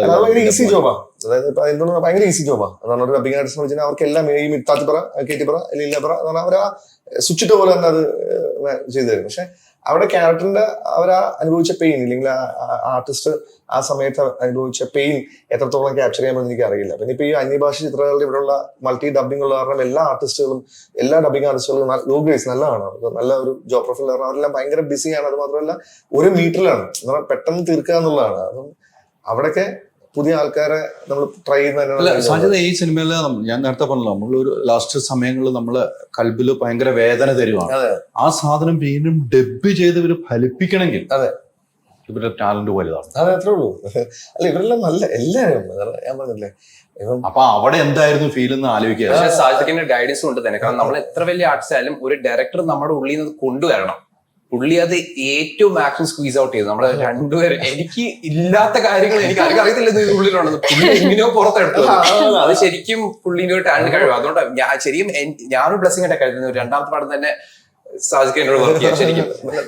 അതല്ല എന്റെ ജോലി. അല്ല, പക്ഷെ ബിയോണ്ട് ഡയറക്ടർ സാജിദ് ഖാൻ ഒരു ആക്ടർ ആയതിന്റെ ഗുണം നമുക്ക് ഭയങ്കരമായിട്ട് ഫീൽ ആവുന്നുണ്ട്. ഓരോ കാര്യങ്ങൾ നമുക്ക് പറഞ്ഞു തരുമ്പോ സാജിദ് ഖാന്റെ കണ്ണിൽ ആ മീറ്റർ ഉണ്ട്. സാജിദ് ഖാൻ നമ്മളോട് പറയുമ്പോ ആ ഡെലിവറിയിലാ പറയാ, അല്ലാണ്ട് ബ്ലാൻഡ് ആയിട്ട് എന്ന കാര്യം പറഞ്ഞോന്നല്ല, എന്ന കാര്യം ഇങ്ങനെ പറയണം. അപ്പൊ നമ്മളും ആ ഒരു മീറ്ററിൽ കയറും. അപ്പൊ അങ്ങോട്ട് അതേ ഒരു റിഫ്ലക്ഷൻ നമുക്ക് കൊടുക്കാൻ പറ്റും. അത് സാജിദ് ഖാന്റെ ആക്ടിങ് സ്കിൽസ് ആണ് ശരിക്കും. ഒരു പരിചയം കൂടെയാണ്. പറഞ്ഞതുപോലെ നമുക്ക് സിനിമ വേണ്ട, നമുക്ക് എത്തിപ്പെടാൻ പറ്റില്ല അല്ലെ. ഉപ്പായി മോളൊക്കെ ഇരുന്ന് സംസാരിച്ചാൽ പറയാം, എത്തിപ്പെടാൻ പറ്റാത്ത മേലെ എങ്ങനെ നമ്മൾ എത്തിപ്പെടും? വേണ്ട എന്ന് വെച്ചു പോയി അല്ലെ, വേണ്ട എന്ന് തീരുമാനിച്ച് നിന്നില്ലേ, ആ സമയത്താണ് ഈ സിനിമ എത്തുന്നത്. എവിടെയെങ്കിലും ഓഡീഷനൊക്കെ പങ്കെടുത്തിട്ടുണ്ടോ? എത്ര ഓഡീഷൻ പങ്കെടുത്തു? ഒരു 4-5. അതല്ലേ, അവിടെയൊക്കെ എന്താണ് സംഭവിച്ചത്? മോസ്റ്റ്ലി എനിക്ക് കിട്ടിയതൊക്കെ ഓൺലൈൻ ഓഡിഷൻസ് പോലെയായിരുന്നു. ഷൂട്ട് ചെയ്ത് കൊടുക്കണം, അങ്ങനെ 2-3 കൊടുത്തിട്ടുണ്ട് കുറെ സ്ഥലത്ത്. കിട്ടിയിട്ടില്ല, അത്ര തന്നെ, വേറെ ഒന്നുമില്ല, കിട്ടിയിട്ടില്ല. ആ സമയത്ത് ഇനി വേണ്ട എന്ന് തീരുമാനിച്ചിരുന്നു, സിനിമ വേണ്ട എനിക്ക്? ഇല്ല, എപ്പോഴും എവിടെയോ മനസ്സിലുണ്ടായിരുന്നു, എന്നാലും കൊടുത്തു നോക്കാം, കിട്ടിയാലല്ലേ അത് ചെയ്യാനുള്ള ഇതുള്ളൂ, കൺവിൻസ് ചെയ്യാനുള്ള ഭാഗം വരുന്നുള്ളൂ, എന്നാലും കൊടുത്തു നോക്കാം. ഈ ഓഡിഷന് വരുമ്പോഴും ഞാൻ എന്റെ ഉമ്മാനോട് വിളിച്ച് ചോദിച്ചു, ഇങ്ങനെ ഞാൻ ഓഡിഷൻ ചെയ്യട്ടെ, സിനിമയിൽ പോട്ടെ. അപ്പൊ ഉമ്മ പറയുന്ന, സിനിമയൊക്കെ നമുക്ക് പറ്റുമോ, നമുക്ക് നടക്കുവോ? നമ്മൾ കിട്ടിയിട്ടില്ലല്ലോ, നമുക്ക് ഓഡിഷൻ കൊടുത്തു നോക്കാം, കിട്ടുമെന്ന് ആര് പറഞ്ഞു? കിട്ടിയാൽ എനിക്കൊരു സന്തോഷം, അങ്ങനെ പറഞ്ഞിട്ടാ ഞാൻ വരുന്നത് തന്നെ. അങ്ങനെയല്ല, കുറെ ഓഡിഷൻ കൊടുത്തു നോക്കിയിട്ടുണ്ട്. അങ്ങനെ കിട്ടിയാലല്ലേ നമുക്ക് കൺവിൻസ് ചെയ്യേണ്ടുള്ളൂ എന്നുള്ള പോലെ. അല്ല, നമ്മൾ ഈ കോഴിക്കോട് സ്ലാങ് ആണല്ലോ ഉപയോഗിക്കുന്നത്. ബാംഗ്ലൂരാണ് പഠിച്ചല്ലേ, ബാംഗ്ലൂർ പഠിച്ചിട്ട് കോഴിക്കോട് ഇതുമായിട്ട് ടച്ച് വിട്ടിട്ടില്ല. നമ്മളിപ്പോ സംസാരിക്കുമ്പോൾ അത് തന്നെയാണ്. ഈ കോഴിക്കോട് സ്ലാങ് എവിടെയെങ്കിലും തടസ്സമായിട്ടുണ്ടോ? ഇല്ല, ഇതുവരെ ഇല്ല. നമ്മൾ ഈ പടത്തിലുള്ള ക്യാരക്ടർ ആണെങ്കിലും മലബാറിന്ന് വരുന്ന ഒരു കുട്ടിയാണ്. അതുകൊണ്ട് സിനിമയിൽ കുറച്ചും കൂടി അത് ബെനിഫിറ്റ് ചെയ്തിട്ടുണ്ട്. അല്ലാണ്ട് എനിക്കാണെങ്കിൽ കുറച്ച് സ്വിച്ച് ചെയ്യാനും പറ്റും. ഞാൻ ആരോടാ സംസാരിക്കുന്നതെന്ന് വെച്ചാൽ അവരെ സ്ലാങ് കുറച്ച് ഞാൻ പിടിച്ചു പോവും അറിയാതെ തന്നെ. അത് കഴിവ് പോലെയല്ല, ഉപ്പാന്റെ ജോലി കൊണ്ട് എല്ലാ 3 കൊല്ലം നമ്മൾ മാറും, സ്ഥലം മാറും. ഡൽഹിയിൽ ഉണ്ടായിട്ടുണ്ട്, മോസ്കോയിൽ ഉണ്ടായിട്ടുണ്ട്, ഷിലോങ്ങിൽ ഉണ്ടായിട്ടുണ്ട്. അപ്പൊ എല്ലാ സ്ഥലത്തിന്റെയും ഭാഷ നമ്മൾ പഠിച്ചിരിക്കണം. നമ്മൾ അവരോട് സംസാരിക്കുമ്പോൾ അവരുടെ ഭാഷയിൽ തന്നെ പറയണം. അതുകൊണ്ട് ലാംഗ്വേജ് വേറെ വേറെ വേറെ മാറും. കോഴിക്കോടൻ ഭാഷ എനിക്ക് ഭയങ്കര ക്ലോസ് ടു ഹാർട്ടാണ്. എന്റെ ഉമ്മ വർത്താനം പറയുന്നത് എന്നോട് ആ ഒരു സ്ലാങ്ങിലാണ്. അതുകൊണ്ട് എന്റെ ഉള്ളെന്ന് പറയുമ്പോൾ ഞാൻ കോഴിക്കോടൻ ഭാഷയിൽ തന്നെ പറയാം. അതെ, സംസാരിക്കും. എങ്ങനെയാണ് ഇത്രയും പ്രേക്ഷകരെ കരയിപ്പിക്കാൻ പറ്റിയതെന്ന് പിന്നെ ചിന്തിച്ചോ ഈ സിനിമ ഇന്നലെ കണ്ടു കഴിഞ്ഞു? ഇല്ല, അത് ഇന്നലെ സിനിമ കണ്ടപ്പോ കണ്ടു പറഞ്ഞോ? അത് ഒരുപാട് കാര്യങ്ങൾ കൂടെ ചേർന്ന് ഒരു ഇമോഷൻ ആയിരുന്നു. പിന്നെ അറിയില്ല, ആ മൊമെന്റിൽ ഞാൻ ആലോചിച്ചിട്ടല്ല ആ സീന് ചെയ്തത്. ആ ക്യാരക്ടറിൽ കയറി തന്നെയാണ് ചെയ്തത്. ഞാൻ ആ ക്യാരക്ടർ എങ്ങനെയായിരിക്കും, അവരുടെ മൈൻഡിൽ എന്തെല്ലാം ആയിരിക്കും പോകുന്നുണ്ടാവുക, ആ ഒരു മോഡിലായിരുന്നു. ഞാൻ വേറെ ഒന്നും ആലോചിച്ചില്ല.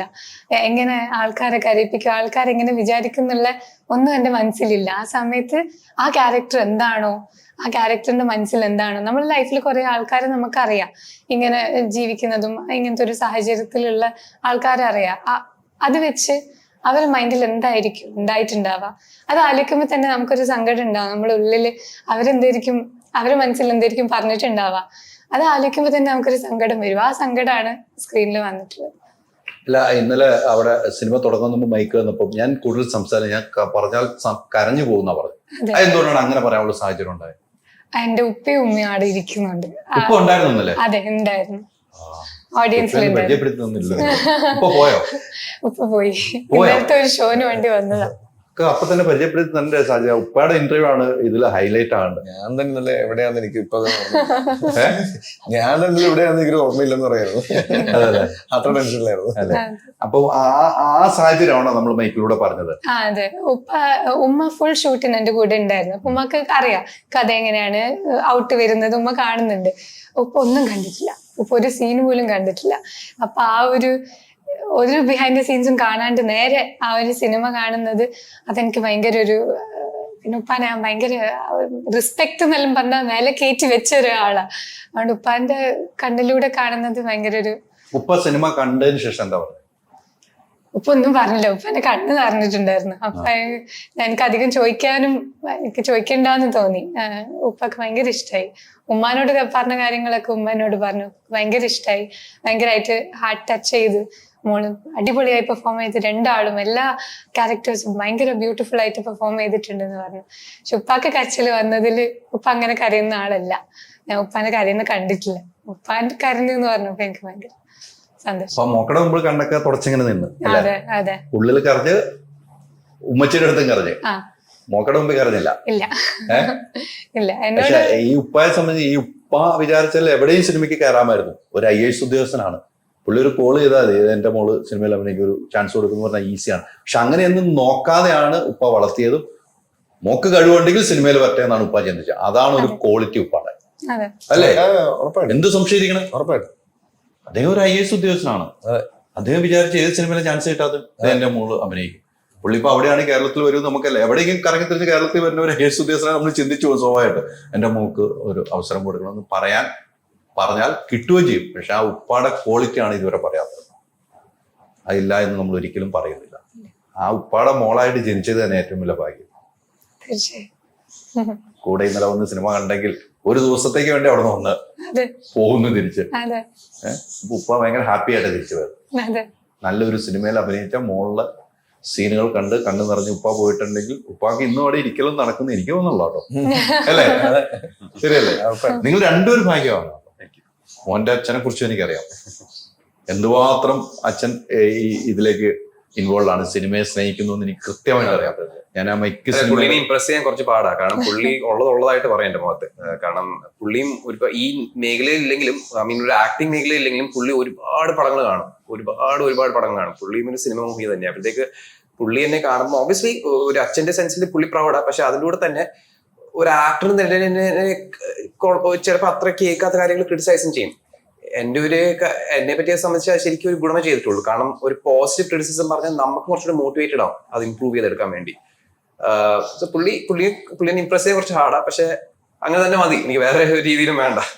അത് മതി കൃത്യമായിട്ട് പറയും. അതെ അല്ലെ? പക്ഷെ ചിലവർക്ക് ചില ഭാഗ്യമാണ് കൂടെ നിൽക്കുമ്പോൾ ചേർത്ത് പിടിക്കുന്ന പേരൻസ്. വലിയ ഭാഗ്യമാണ്. അങ്ങനെ ഉണ്ടെങ്കിൽ നമുക്ക് ഇവിടെയൊക്കെ നിലനിൽപ്പുള്ളൂ. സിനിമാ മേഖലയാണല്ലോ, ഇന്നല്ലെങ്കിൽ നാളെ വേറെ ആള് വരുന്ന മേഖലയാണ്. ഇപ്പൊ നിങ്ങൾ രണ്ടുപേരും ഈ സിനിമയിൽ അഭിനയിച്ചു, നന്നായിട്ട് പെർഫോം, നാളെ വേറെ ആള് വരികയാണ്. അതെ. ഞാൻ എപ്പോഴും പറയുന്ന ഒരു കാര്യം, നമ്മൾ ഒരു സ്ഥാപനത്തിൽ വർക്ക് ചെയ്യുമ്പോൾ നമ്മൾ എപ്പോഴും പ്രൊമോഷൻ കിട്ടിയാൽ അത് ഓബിയസ്ലി ബേസ്ഡ് ഓൺ എക്സ്പീരിയൻസ്. നമ്മൾ എത്ര ടാലന്റഡ് ആയാലും ഒരു 10 വർഷം ഒരു നമ്മളെ കാട്ടിലൊരു സീനിയർ ഉണ്ടെങ്കിൽ ഓബിയസ്ലി പുള്ളിക്കായിരിക്കും ഒരു ഇത് കൊടുക്കുന്നത്, ഒരു സ്റ്റേറ്റസ് കൊടുക്കുന്നത്. പടം അങ്ങനെയല്ല, ഭയങ്കര ഡൈനാമിക് ആയിട്ടുള്ള ഇൻഡസ്ട്രി. നമ്മൾ 10 വർഷം കഷ്ടിച്ച് ഒരു നില ഉണ്ടാക്കിയാലും ഒരു പുതിയ പയ്യൻ വന്ന് ഇപ്പം ഈ ആൾക്കാർക്ക് ഇത് ഇഷ്ടം, നമ്മളെ തട്ടിക്കളഞ്ഞിട്ട് പുള്ളിയായിരിക്കും. അപ്പോഴത്തേക്ക് നമ്മളെപ്പോഴും ഓൺ ആ ടോസ് ആയിരിക്കണം, പ്രിപ്പയർഡ് ആയിരിക്കണം. കാലഘട്ടം അനുസരിച്ച് നമ്മൾ മാറണം, അഡാപ്റ്റ് ചെയ്യണം ആസ് എൻ ആക്ടർ. അങ്ങനെ എൻ്റെ ഒരു ചിന്താഗതി. കൃത്യമാണ്. ആ ഒരു ചിന്താഗതി ഉണ്ടെങ്കിലോ പിന്നെ രണ്ടുപേരോട് വന്ന വഴി ഒരിക്കലും മറക്കരുത്. അതെ, ഇതാണ് അവിടെ ഒരു പോയിന്റ്. സിനിമയിലെ ഏറ്റവും വന്ന വഴി മറക്കും, തലമറിഞ്ഞ് പഴയ തലമറിഞ്ഞ് എണ്ണ തയ്ക്കും. അവര് വീണിട്ടുള്ളൂ, അവർ ഇന്ന് വരെ എഴുന്നേറ്റിട്ടില്ല. എൻ്റെ ഇത്ര വർഷത്തെ എക്സ്പീരിയൻസ് വെച്ച് പറയണം. ഞാൻ സിനിമാ മേഖലയിൽ ആയിരങ്ങളുമായിട്ട് ഇടപഴകി പോകുന്ന ഓരോ ദിവസവും ഇന്റർവ്യൂ എടുത്തു. അത് മറന്നാൽ അവൻ അവിടെ തന്നെ കിടക്കും. ആരാണെങ്കിൽ അവിടെ കിടക്കും. പിന്നെ ഉയർത്തെഴുന്നേക്കാൻ വലിയ പാടായി. അല്ലേ സാർ? അല്ലേ? നമുക്ക് ഒത്തിരി എക്സ്പീരിയൻസ് ഉണ്ട്. അല്ല അങ്ങനെയല്ല പറഞ്ഞല്ലോ, എല്ലാം റൈറ്റ് ആയിട്ട് ചെയ്യുക. മോറിലാണല്ലോ എല്ലാം റൈറ്റ് ആയിട്ട്. അവര് കണ്ടോണ്ട് മോളിൽ ഇരിക്കുന്ന ആൾ എല്ലാം ശ്രദ്ധിക്കുന്നുണ്ട്, നമ്മുടെ യാത്ര ശ്രദ്ധിക്കുന്നുണ്ട്. ആ ഒരു ചിന്താഗതി എന്നോ ഉണ്ടോ? നമ്മൾ ആരും ഉപദ്രവിക്കാതിരിക്കുക, ആരെയും ഒരാളുടെ അന്നത്തിൽ മണ്ണിടാതിരിക്കുക, നമ്മൾ ഹാപ്പി ആയിട്ട് സന്തോഷത്തോടെ ജീവിക്കുക. ബാക്കിയെല്ലാം പടച്ചോൻ തരും. നമ്മളെ ആരെങ്കിലും എന്തെങ്കിലും പറയുന്നത് നമ്മൾ ചിരിച്ചു സ്വീകരിക്കുക, അതേ ഉള്ളൂ. ചിരിച്ച മുഖത്തോടുകൂടി സ്വീകരിക്കുക. അപ്പൊ നമുക്ക് വിജയം ഉണ്ടാവും. അതെ, ആ വിജയമാണ് എപ്പോഴും വേണ്ടത്. സജയ് പറഞ്ഞ കുറെ പുതിയ ആർട്ടിസ്റ്റുകളുണ്ടല്ലേ? എനിക്ക് അതിനകത്ത് ഭയങ്കരമായിട്ട് നമ്മുടെ വാപ്പാടെ റോള് ചെയ്ത ആഷിഖ് ഖാലിദ്, നമ്മുടെ ഫോർട്ട് കൊച്ചി. ഞാൻ അദ്ദേഹത്തെ കണ്ട മറ്റേ വലിയ പെരുന്നാൾ സിനിമയിലാണ് അന്ന് ഞാൻ പരിചയപ്പെടുന്നത്. ഫോർട്ട് കൊച്ചി പോയി പരിചയപ്പെട്ടു. അതിലും വലിയൊരു ക്യാരക്ടർ ചെയ്ത്. പക്ഷെ ഇത് ഭയങ്കര വ്യത്യസ്തമായ ഒരു ക്യാരക്ടർ. ആഷിഖ് ഞാൻ ആദ്യമായിട്ട് കാണുന്നത് വലിയ പെരുന്നാളിന്റെ സിനിമയിലാണ്. എനിക്ക് അത് ഒരു സീൻ കണ്ടപ്പോ തന്നെ ഉറപ്പിച്ചറിയാം. ആ തോക്കിന്റെ സീനാണോ? തോക്കിന്റെ സീൻ. അത് മാത്രല്ല പോലീസുകാർ എന്താടാ ഇയാൾ ഐറ്റമാണ്, എന്നെ ഫ്രീസറാണ് സൗണ്ടൊക്കെ. എന്ത് സംശയം ആ ഒരു ഇതിലേക്ക് ഇയാളെനിക്ക് വേണം. അപ്പൊ ഞാൻ ഇങ്ങനെ ഇയാളെ നമ്പർ വിളിച്ചു പറഞ്ഞു, ഇങ്ങനെ കിട്ടയച്ച് പാടാ ആള് മൊബൈലൊക്കെ ഇങ്ങനെ ഇതാണെന്ന് പറഞ്ഞു. ദിവസം രാത്രി ഞാൻ വിളിച്ചു വിടുന്നു. രാത്രി 10-11 മണിയാകുമ്പോൾ എനിക്ക് കോൾ തിരിച്ചു വരിക പുള്ളി. ഞാൻ ഫോൺ എടുത്ത് ഞാൻ പറഞ്ഞു ഹലോ അതിന്റെ ഞാൻ ഡയറക്ടറാണ്. ആ പറഞ്ഞോളൂ ഡയറക്ടർ സാർ തിരിച്ചിങ്ങോട്ടാണ്. അപ്പൊ ഞാൻ പറഞ്ഞു ഞാൻ സിനിമയിൽ അഭിനയിപ്പിക്കാൻ വേണ്ടി വിളിച്ചാണ്. ആ പറഞ്ഞോളൂ സാർ, പറഞ്ഞോളൂ ടീച്ചർ, ഇങ്ങനെയാ പറയുന്നത്. ഒരുപാട് സീനുണ്ട്. ആ അയാള് ഒരുപാട് സീനുണ്ട്. അയാള് ബ്യൂട്ടിഫുൾ ആക്ടറാണ്. എന്നാ എനിക്ക് തോന്നിയ സംബന്ധിച്ച പുള്ളിക്ക് ഭയങ്കര കംഫർട്ട് സോണിൽ നിന്ന് കഴിഞ്ഞാൽ ഇതിന്റെ അപ്പുറത്തെ ഭയങ്കര എന്ന് പറഞ്ഞാൽ ഞാൻ ഇത് ശരിയാവൂ ഇങ്ങനെ കൺഫ്യൂഷൻ എപ്പോഴുള്ള. പക്ഷെ നമ്മൾ അതിനെ ബ്രേക്ക് ചെയ്താണ്ടല്ലോ നമുക്ക് കിട്ടാൻ പോകുന്ന ഔട്ട്. കാരണം ആ ഒരു ഏജ് ഗ്രൂപ്പിൽ നമുക്ക് അങ്ങനെ ക്യാരക്ടർ ഫേസ് ഉള്ള അങ്ങനത്തെ പെർഫോമൻസ് വളരെ വളരെ കുറവാണ്. ഇപ്പൊ നമ്മുടെ ലെജൻസുകളെല്ലാം നമ്മളിന്ന് പോയി. അപ്പം ആ ഒരു സ്പേസിലേക്ക് നമുക്ക് എടുത്തു വെക്കാൻ പറ്റുന്ന ഒരു കില്ലർ പേരാണ് ആഷിഖ് ഖാലിദ്. ഈ ആഷിഖ് ഖാലിദിനെ കംഫർട്ടാക്കി അയാളെ നമ്മൾ ഹാപ്പി ആക്കി ഒരു സെറ്റിൽ കൊണ്ടുവന്ന ബ്രോ അയാൾ മാജിക്കുകൾ ഉണ്ടാക്കും. മാജിക്കുകൾ അയാൾ കണ്ടു. അയാളുടെ കാലമാണ് വരാൻ പോകുന്നത്. അയാൾക്ക് ഒരുപാട് നല്ല വേഷം കിട്ടും. ആസ് എ പേഴ്സൺ നമുക്ക് കാണുമ്പോൾ ഇച്ചിരി ബഹളക്കാരാണ് തോന്നുമെങ്കിലും ബ്യൂട്ടിഫുൾ സോളുള്ള കൂട്ടുകെട്ടിലും അങ്ങനത്തെ ചെറുപ്പക്കാരാണ്. അയാൾ ജീവിതം ആസ്വദിക്കുന്ന മനുഷ്യനാണ്. ജീവിതം ഞാൻ വീണ്ടും റിപ്പീറ്റ് ചെയ്ത് പറഞ്ഞു, ജീവിതം ആസ്വദിക്കുന്ന മനുഷ്യനാണ്. അങ്ങനെ ജീവിക്കണം. ബ്യൂട്ടിഫുൾ മനുഷ്യനാണ് അയാൾ. അടിപൊളി മനുഷ്യനാണ്. ഞാൻ ബലിപെരുന്നാൾ സിനിമയുടെ സമയത്ത് ഞാൻ അവിടെ പോയി. ഫോർട്ട് കൊച്ചിയിൽ ഒരു ദിവസം ഞങ്ങൾ എല്ലാവരും പോയപ്പോൾ ഇദ്ദേഹമാണ് എല്ലാവരും നിയന്ത്രിക്കുന്നത്. അദ്ദേഹം പറഞ്ഞപ്പോഴത്തേക്ക് പിള്ളേരാരും മാറില്ല. കില്ലറാണ്. ഭയങ്കര കമാൻഡ് പവർ ഉണ്ട് അവിടെ. സൗണ്ട്, പിന്നെ ഡബിങ് ആർട്ടിസ്റ്റ് ആണ്. ഇന്റർനാഷണൽ ആയിട്ടുള്ള പല വോക്കൽ ആർട്ടിസ്റ്റ് ആണ്. ഒരുപാട് പരിപാടികൾക്ക് സൗണ്ട് കൊടുക്കുന്ന ആളാണ്. സൗണ്ട് മോഡുലേഷൻ, പെർഫോം മോഡുലേഷനും കൺട്രോളർ. സിദ്ദീഖ് ഫസ്റ്റ് വന്നപ്പം ആരാടാ വാപ്പായിട്ട് അഭിനയിക്കുന്നത്? ഞാൻ പറഞ്ഞ ആളാണ്. ആണോ എന്ന് പറഞ്ഞു. ഫസ്റ്റ് ചെയ്യുന്നത് ഒരു ഭയങ്കര ക്രൂഷ്യൽ സീനാണ്. ആ സീനെ അവനുണ്ടല്ലോ, അവൻ ഞാൻ കിടിക്കണം. ഞാനൊന്ന് താന്നു കൊടുത്ത് അവൻ കേറട്ടെ എന്ന് വിചാരിച്ചെന്ന് പറഞ്ഞു. അതാണ് ഒരു ആർട്ട്. ആ സിദ്ദിഖയുടെ ആ ഒരു കമന്റ് അതായത് അവിടെ കംഫർട്ട് കൊടുത്തിട്ട് പുള്ളി ആസ് എ ഒരു സീനിയർ ആക്ടർ അവിടെ താന്നു കൊടുക്കുക. അതായത് മനഃപൂർവ്വം താന്നു കൊടുക്കുവാണ്. ആ താന്നു കൊടുക്കലില് പുള്ളി അങ്ങ് കേറുക. മനസ്സിലായില്ലേ? അങ്ങനെയാണ് സിനിമ സംഭവിക്കേണ്ടത്. അങ്ങനെയാണ് സിനിമകൾ സീനുകൾ ഉണ്ടാകേണ്ടത്. അതാണ് ആ സീനുകളൊക്കെ തിയേറ്ററിൽ അത്രയും വർക്കാണ്. അത് അതുകൊണ്ടാണ് സിദ്ദീഖ് ഇന്നും മലയാള സിനിമയിൽ ചേർട്ട് കാലിതിങ്ങിരിക്കുന്നത്. മനസ്സിലായില്ലേ? അതാണ് ഞങ്ങൾ പറഞ്ഞത് പീപ്പിൾ ഹീറോ എന്ന് ഞങ്ങൾ ടൈറ്റിൽ കൊടുത്തത്. അയാൾ ജനങ്ങളുടെ നായകനാണ്. എന്ത് സംശയം ചെയ്തു വെച്ചാണ് എല്ലാ സീനുകളും. ഇപ്പൊ നേരിൽ എന്താണ് ചെയ്തു വെച്ചത്? അതെ, അതെന്ന് വ്യത്യസ്തമായി അടുത്തൊരു സിനിമ. അതെ. ഈ കഥ പറഞ്ഞ ശേഷം എനിക്ക് ഡെയിലി വാട്സപ്പില് ഒരു മെസ്സേജ്, എടാ സായിപ്പ് ഇങ്ങനത്തെ കോസ്റ്റ്യൂം ഇട്ടാലേ, എടാ സായിപ്പ് ഈ തൊപ്പി വെച്ചാലേ, എടാ സായിപ്പ് പൂച്ചക്കണ്ണാക്കിയാലേ, എടാ സായിപ്പ് നമുക്ക് ഷേവ് ചെയ്ത് എന്നാ എത്രാമത്തെ സിനിമ നൽകണം? 35 വർഷമായി. എന്നിട്ട് ആ ത്രില്ല് പോയിട്ടില്ല. മനസ്സിലായില്ലേ? ഇപ്പം ഒരു ഡെയിലി ഞാൻ ജോലിക്ക് പോകുന്നു, അഭിനയിക്ക് തിരിച്ചു. അതല്ല, അവിടെയാണ് നമ്മൾ അവരെയൊക്കെ സമ്മതിക്കേണ്ടത്. അവിടെയാണ് ഈ ആർട്ടിസ്റ്റുകളൊക്കെ ഇന്നും ഇപ്പം നമ്മൾ ഈ പറയുന്ന ലെജൻഡറി ആയിട്ടുള്ള ആർട്ടിസ്റ്റുകളൊക്കെ ഇന്ന് ആളുകൾ കൈയടിക്കുന്ന ആർട്ടിസ്റ്റുകളൊക്കെ നേരത്തെ പറഞ്ഞ പോലെ മേലുകൾ കാണുന്നുണ്ടല്ലോ വരുന്നെടുക്കുന്നു എന്നുള്ളത്, അതിനുള്ള റിസൾട്ട് കൊടുക്കുന്നത്. തീർച്ചയായിട്ടും ആ ഒരു വിജയമാണ്. എനിക്ക് ആ സിറ്റുവേഷൻ വാപ്പ എന്ന സിനിമയിലെ ക്യാരക്ടർ അദ്ദേഹം ഗംഭീരമായിട്ട് ചെയ്തിട്ടുണ്ട്. നമുക്ക് പറയാതിരിക്കാൻ പറ്റില്ല. അങ്ങനെ എല്ലാവരും ഒന്നും മെച്ചമായിട്ട് ചെയ്ത സിനിമ തന്നെയാണ്. എല്ലാവരും അവരുടെ ലെന മുസ്ലിം ക്യാരക്ടർ ഇതിനു മുമ്പും ചെയ്തിട്ടുണ്ട്. അതിനൊക്കെ വ്യത്യസ്തമായിട്ട് ഒരു പെയിനാണ്. അവരെ കാണുന്ന മൊമെന്റ് മുതൽ അവർ അവസാനത്തെ ഫ്രെയിമിൽ വരെ അവരുടെ മുഖത്ത് അവരുടെ കണ്ണില് ആ പെയിൻ ഉണ്ട്. അവസാനം മോള് പറയുന്ന ഒരു ഡയലോഗ് അല്ലെ, സിനിമ കാണുമ്പോഴേ മനസ്സിലാവും. അതുകൊണ്ട് ആ ഡയലോഗിൽ വരെ ആ പെയിൻ ലെനയിലുണ്ട്. ഇല്ല നമ്മൾ അങ്ങനെ എല്ലാവരും മേക്കപ്പ് പോലും ഞാൻ മേക്കപ്പ് അധികം സന്തോഷം. മനസ്സിലായില്ലേ? വേണ്ട, ഞാൻ മേക്കപ്പ് ഇടുന്നില്ല. ഞാൻ പറഞ്ഞു വേണ്ട, വേറൊന്നല്ലേ എന്നെ കണ്ട തോന്നണം അങ്ങനെ ഒരു അവസ്ഥ ഞാൻ ജീവിക്കുന്നു എന്നുള്ളത്. കറക്റ്റ്. ആ കൺട്രോളിങ്, ആ ഒരു കാര്യം പറയാൻ വരെ പേടിയാണ്. മോളെടുത്ത് ഒരു കാര്യം പറയാൻ പേടിയാണ്. മനസ്സിലായില്ലേ? അവര് ഒരു ഉപദേശം കൊടുക്കുമ്പോഴും കൺഫ്യൂസ്ഡ് ആയിട്ടാണ് പറയുന്നത്. ഉള്ളിലാ ആ ലൈറ്റ് ഹൗസ് ഒരു ക്യാരക്ടറാണ് അല്ലേ? എനിക്ക് അങ്ങനെ ലൈറ്റ് ഹൗസ് ഒരു ക്യാരക്ടർ. ആലപ്പുഴയിൽ നേരത്തെ പറഞ്ഞ പോലെ എന്നും ആലപ്പുഴ എന്ന് പറയുന്നത് കുട്ടനാടും ഇല്ലെങ്കിൽ വള്ളംകളിയും ഇല്ലെങ്കിൽ ഹൗസ് ബോട്ടുമാണ്. ആലപ്പുഴയ്ക്ക് ബ്യൂട്ടിഫുൾ ആയിട്ടൊരു ബീച്ച് കൾച്ചർ ഉണ്ട്, ഒരു കോസ്റ്റൽ ഏരിയ ഉണ്ട്. അവിടെ ഡച്ചുകാരും പോർച്ചുഗീസുകാരും കച്ചി മേവന്മാരും ഗുജറാത്തികളും അങ്ങനെ പണ്ട് ആലപ്പുഴ പട്ടണമായിരുന്നപ്പോൾ അവിടെ കച്ചവടം ചെയ്യാൻ വന്ന ആളുകളുടെ ഇന്ന തലമുറയോടെ ജീവിക്കുക. അവിടെ അവരുടെ പള്ളികളുണ്ട്, അവരുടെ അമ്പലങ്ങളുണ്ട്, ജെയിൻ ടെമ്പിളുകളുണ്ട്, അവരുടെ ആർക്കിടെക്ചർ ബിൽഡിങ്ങുകൾ ഇപ്പോൾ അവിടെ മെയിൻറ്റെയിൻ ചെയ്യുന്നു. എന്നാൽ ഫോർട്ട് കൊച്ചി ഭയങ്കരമായിട്ട് എക്സ്പ്ലോർ ചെയ്യപ്പെട്ടു. ആലപ്പുഴ സിനിമകൾ എക്സ്പ്ലോർ ചെയ്യപ്പെട്ടിട്ടില്ല. എന്നാൽ ടൂറിസ്റ്റുകളുടെ ഏറ്റവും വലിയ ഡെസ്റ്റിനേഷനാണ്. എന്റെ വീടിന്റെ അടുത്ത് ഉമ്മ വരെ രാവിലെ വെക്കുന്നത് പാസ്തയും ബർഗേഴ്സും ആണ്. കാര്യം എല്ലാവരുടെ വീട്ടിലും ഹോം സ്റ്റേ ആണ്. അവർ ഇന്റർനാഷണൽ ഫുഡ്സിനെ കുറിച്ച് എല്ലാവരും പോർച്ചുഗീസ് എല്ലാ ലാംഗ്വേജും സംസാരിക്കും. മനസ്സിലായില്ലേ? അവിടുത്തെ അസുറാത്തൊക്കെ അവിടെ ഉള്ള ആളുകളാണ്. അപ്പൊ അവരുടെ ഷെഫ് ഇതൊക്കെ ഇട്ട് അവര് ഭയങ്കരമായിട്ടുള്ള അവിടെയുള്ള എന്റെ ഫ്രണ്ട്സ് എല്ലാവരും ഏറ്റവും കൂടുതൽ ടൂറിസ്റ്റ് ബിസിനസ് ആണ് ചെയ്യുന്നത്. അപ്പം അങ്ങനെ ഒരു ക്രൗഡിനെ, അങ്ങനെ ഒരു സംഭവത്തെ അഡ്രസ് ചെയ്യണമെന്ന് തോന്നി. ഒരിക്കലും എല്ലാവരും നമ്മൾ ഹൈവേന്ന് ലെഫ്റ്റ് ഇട്ട് നേരെ ട്രിവാൻഡ്രത്തേക്ക് പോകുമ്പോൾ ഇവിടെ ഇനിയൊരു സ്ഥലം ഉണ്ടോ, ബ്യൂട്ടിഫുൾ ആയിട്ടുള്ള കുറെ ജീവിതങ്ങളുണ്ടോ എന്ന് പറയുന്ന ഒരു ഏരിയ. അതിനപ്പുറം ഇപ്പം ഹൈദരാബാദിൽ നോക്കിയാൽ മനസ്സിലാവും എല്ലാ സ്ഥലങ്ങളിലും. ഇപ്പം കൊച്ചി ആണെങ്കിലും ഒരു സ്ഥലം ആൾക്കാർ പോയിന്റ് ഔട്ട് ചെയ്യും. ഇപ്പൊ ഡോൾഫിൻ ബീച്ചിൽ, പാലപ്പുഴയിൽ വട്ടപ്പള്ളി നദി, ഇല്ലെങ്കിൽ പിന്നെ ഇവിടെ തമ്മനം, ഇല്ലെങ്കിൽ ഓരോ സ്ഥലത്തും ആൾക്കാർ മൊത്തം പ്രശ്നമാണ്. മനസ്സിലായില്ലേ? അവിടെ ഒരു നല്ല ലോൺ കിട്ടില്ല, അവിടുത്തെ കുട്ടികൾക്ക് നല്ലൊരു സ്കൂൾ അഡ്മിഷൻ കിട്ടില്ല, അവിടെ നല്ലൊരു ഒരു കല്യാണം നടക്കില്ല പെൺകുട്ടിക്ക്. എന്നാൽ നമ്മൾ അവരുടെ ലൈഫിൽ പോയാൽ അവർ അത്രയും ബ്യൂട്ടിഫുൾ ആയിട്ട് ജീവിക്കുന്ന ജീവിതങ്ങൾ വേറെ എവിടെയും കാണാൻ പറ്റില്ല. അവരുകൊണ്ടാണ് എറണാകുളം ടൗൺ മൊത്തം അവരുടെ ഫ്ലാറ്റിൽ ഏറ്റവും കൂടുതൽ കാര്യം നടക്കുന്നത് ഈ ഒരു ചേരിയുള്ള കാരണമാണ്. അപ്പം അങ്ങനെ ഒരു ചേരിയിൽ ജീവിക്കുന്നവർ പുറത്തെ പോയിന്റ് ഓഫ് വ്യൂ അല്ല അവരുടെ ലൈഫിലേക്ക് പോയി. അവരാണ് ഏറ്റവും, അതാണ് ഈ സിനിമയുടെ ബേസിക്. അതെ, ഒരു പ്രണയം, കാൽപ്പോടെ ബോഡി അല്ലെങ്കിൽ കാൽപ്പോടെ ലുക്കോ എന്നല്ല തുമ്പിക്ക് നായികയ്ക്ക് അങ്ങോട്ട് ഇഷ്ടം തോന്നുന്നത് അവരുടെ ലൈഫിനോടാണ് ഇഷ്ടം. കാൽപ്പ് തിരിച്ചു കാണുന്നത് വേറൊരു ലൈഫാണ്, ഭയങ്കര സ്പിരിച്വൽ ആയിട്ടുള്ള, ഭയങ്കര സൈലന്റ് ആയിട്ട് എല്ലാത്തിനെയും കാമായിട്ട് ഹാൻഡിൽ ചെയ്യുന്ന അവരുടെ ലൈഫ്. അങ്ങനെ ഈ രണ്ട് ലൈഫും തമ്മിലുള്ള ഒരു ബ്ലെൻഡാണ് ഈ സിനിമ. അത് ഞാൻ പറഞ്ഞു, സിനിമയിൽ വില്ലനില്ലല്ലോ, സിനിമയിൽ വില്ലനില്ല. ഹൈദരാബാദിലേക്ക് ഏറ്റവും ഇമോഷണലി കണക്ട് ആയ വില്ലൻ ആരാ മലയാള സിനിമയിൽ? നമ്മുടെ സിനിമയിൽ അല്ലേ? ഇതുവരെ കണ്ട സിനിമയിൽ ഏറ്റവും കൂടുതൽ പേടിപ്പിച്ച വില്ലൻ ഏതാ? അത് പെട്ടെന്ന് ചോദിക്കും. ഞാൻ പറയാം, എനിക്ക് ഏറ്റവും കൂടുതൽ പേടിപ്പിച്ച വില്ലൻ ഏതെന്നറിയാം? മനുഷ്യനെ ഏറ്റവും കൂടുതൽ പേടിക്കുന്നത് എന്തിനാണ്? അതൊരിക്കലും മറ്റേ പിന്നെ ധ്രുവത്തിലെ ഹൈദറിനെയോ ഇല്ലെങ്കിൽ അല്ല, ഞാൻ അങ്ങനെയല്ല ഉദ്ദേശിച്ചത്. അവരൊന്നുമല്ല. നമ്മുടെ പേടി എന്ന് പറഞ്ഞ വിധിയാണ്.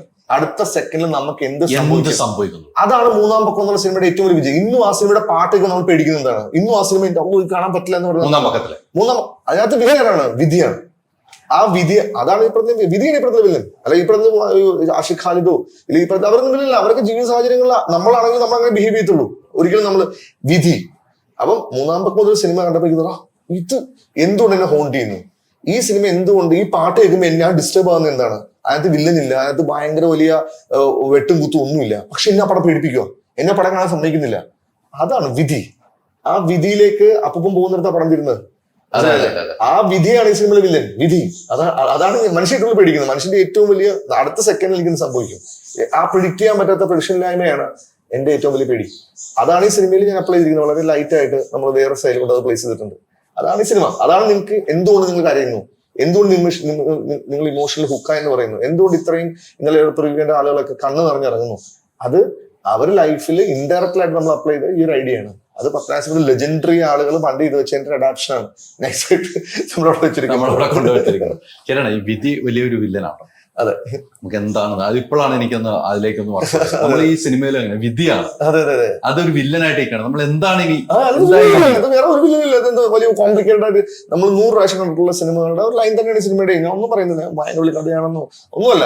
ഇത് ഞാൻ പറഞ്ഞു, നേരത്തെ പറഞ്ഞ പോലെ ഈ സിനിമ നന്നായാൽ അത് എന്റെ കഴിവാണെന്ന് വിശ്വസിക്കുന്നു. അത് എന്റെ കഴിവിടാന്ന് ഞാൻ വിശ്വസിക്കണം എന്ന് വിശ്വസിച്ച് ഇറങ്ങിയ സിനിമയാണ്. അതുകൊണ്ട് ഞാൻ പറഞ്ഞ എനിക്ക് ആ പാട്ട്, നിങ്ങൾക്ക് നേരത്തെ പറഞ്ഞ പോലെ എനിക്ക് ആ പാട്ട് കൈമാറുള്ള കുറച്ച് ധൈര്യം മാത്രമാണ്. മനസ്സിലായി? ആ ധൈര്യത്തിലാണ് ഞാൻ ഈ കഫേ കുടിക്കുന്നത്, ഞാൻ ഇവിടെ ഒരു പ്രൊഡക്ഷൻ കമ്പനി നടത്തുന്നത്, ഞാൻ സിനിമാ പ്രേം നടത്തുന്നത്. ധൈര്യം മാത്രം. അല്ല, എന്ത് ബാക്ക്ഡ്രോപ്പ് എനിക്കുള്ളത് നിങ്ങൾക്ക് തന്നെ അറിയാലോ.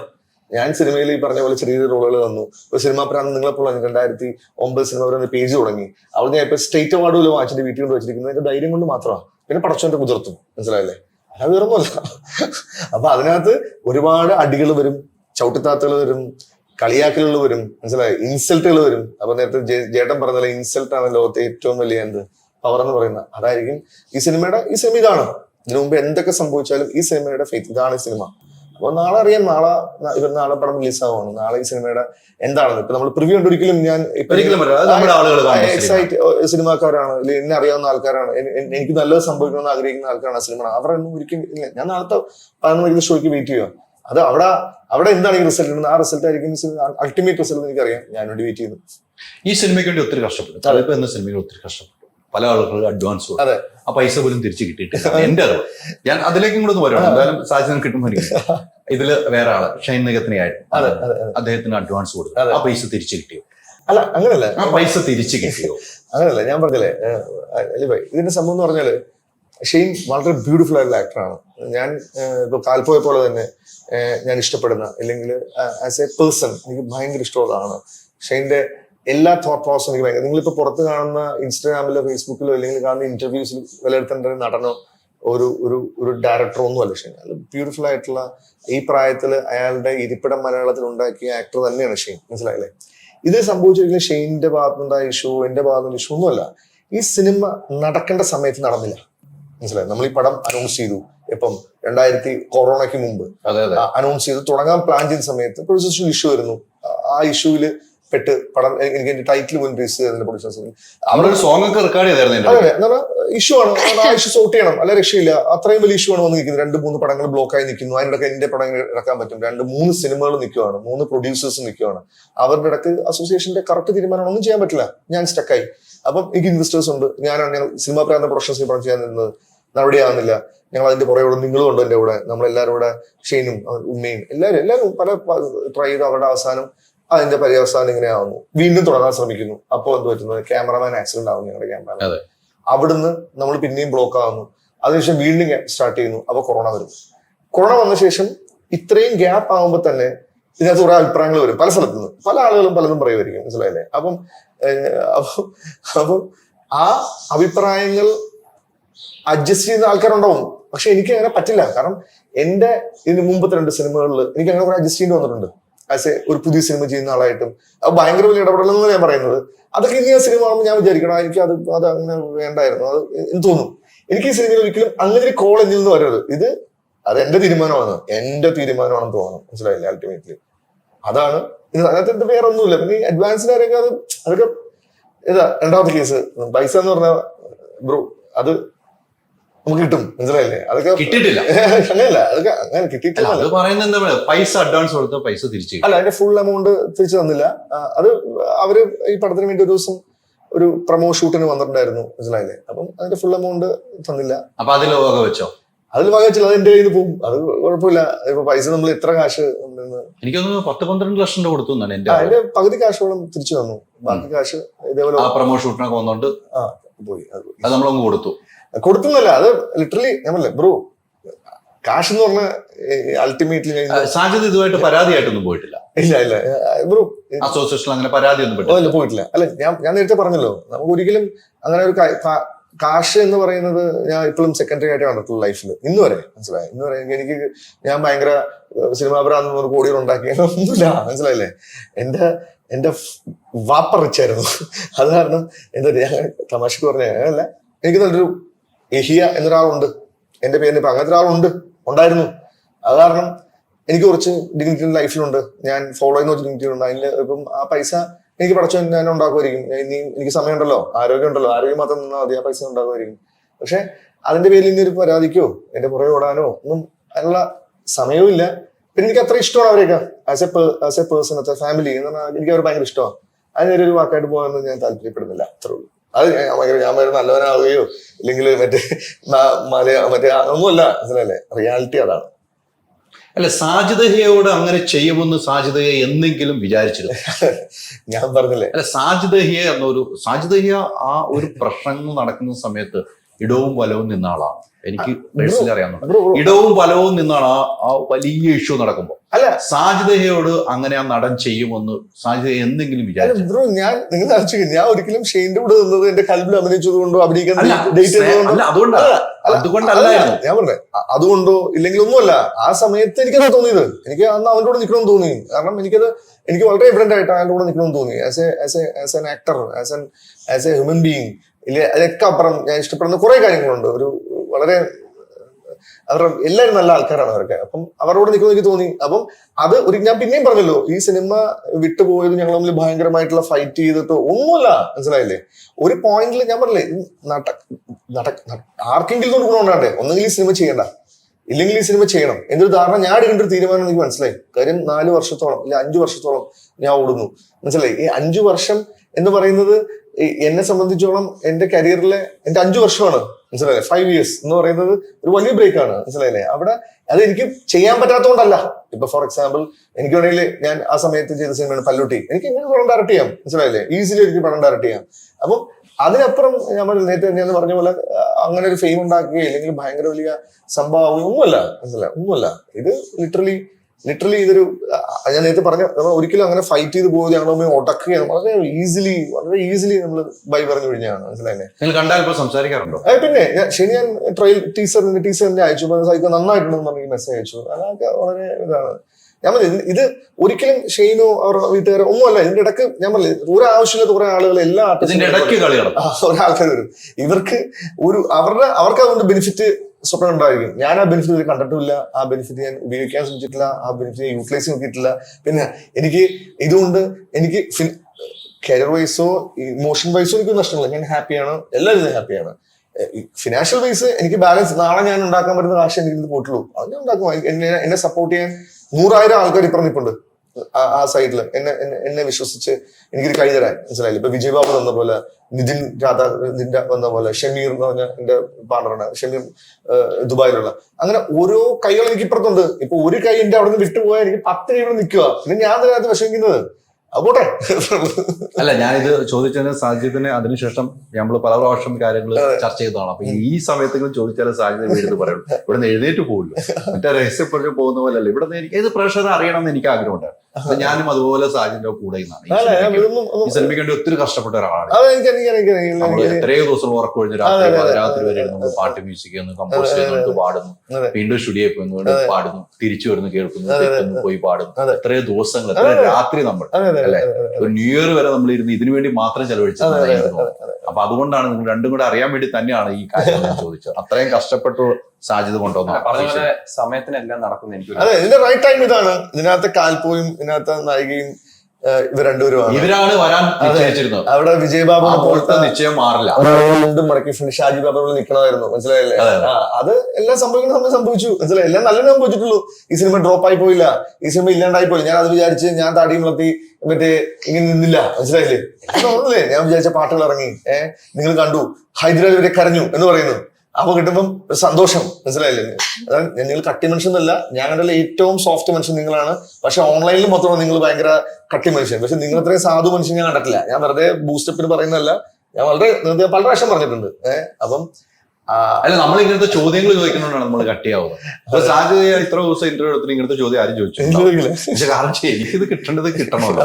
നമുക്ക് അറിയാനുള്ള അറിയണം. ഇപ്പൊ ഈ പറഞ്ഞതുപോലെ എല്ലാത്തിനും ഒരു സമയമുണ്ട്. ആ സമയം നിങ്ങൾ രണ്ടുപേരുമായിരുന്നു. നിങ്ങൾ കൃത്യമായിട്ട് എടുത്ത് വിജയ് ബാബു ഒന്ന് ഫ്രണ്ടിൽ ഇരുന്നു, നിങ്ങൾ വന്ന് അഭിനയിച്ചു, സിനിമ അങ്ങ് ഓടുകയാണ്, ഓടിക്കൊണ്ടിരിക്കുകയാണ്. നാളെയാണ് നമ്മുടെ വിധി നിശ്ചയിക്കുന്ന ദിവസം. നമ്മൾ എക്സാം എഴുതി വെച്ചിരിക്കുകയാണ്, മാർക്കിന്റെ പ്രഷറാണ്. നമ്മളിട്ടാൽ മാർക്കാവുന്നില്ല.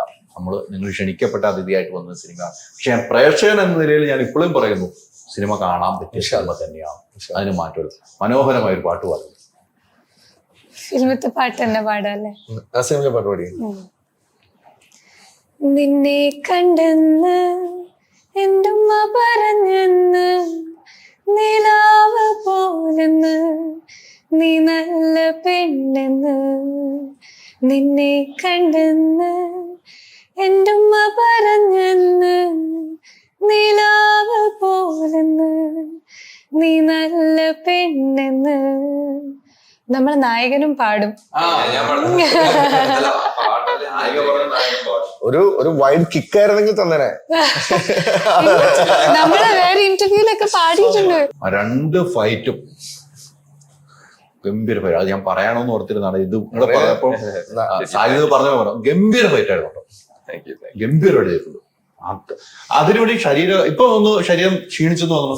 അല്ല, അങ്ങനെയൊന്നും അല്ല. ക്ഷീണിച്ചെന്ന് തോന്നുന്നുണ്ടോ? എനിക്ക് ചിലപ്പം അങ്ങനെയൊന്നും ഇല്ല. ഞാൻ ഒരു ഫ്രെയിം ഇപ്പൊ മീറ്റ് ചെയ്യാം. ഞാനൊരു ആക്ടർ അല്ലേ. അപ്പോഴത്തേക്കും എന്റെ ഒരു വിശ്വാസം എന്ന് പറഞ്ഞാൽ നമ്മളൊരു ആക്ടർ നിലയിൽ പ്രേക്ഷകര് പൈസ എടുത്ത് നമ്മളെ കാണാൻ വരും. അപ്പോഴത്തേക്ക് നമുക്കും അവർക്ക് എന്തെങ്കിലും കൊടുക്കണം, ഒരു വിഷ്വലി ഒരു ഭംഗി കൊടുക്കണം. അതൊക്കെ എപ്പോഴും തയ്യാറായിട്ട് ഇരിക്കണം. ഭയങ്കര കളർഫുൾ ആയിരുന്നു സിനിമ കേട്ടോ. അതെ അതെ അതെ. നല്ല ചുള്ളനായിട്ട് അഭിനയിച്ചോണ്ടോ പെൺപിള്ളേരൊക്കെ വരും. എനിക്ക് അതുകൊണ്ട് പറയാതെ പോകാൻ പറ്റില്ല. എനിക്ക് നോക്കി പിടിച്ചോണം.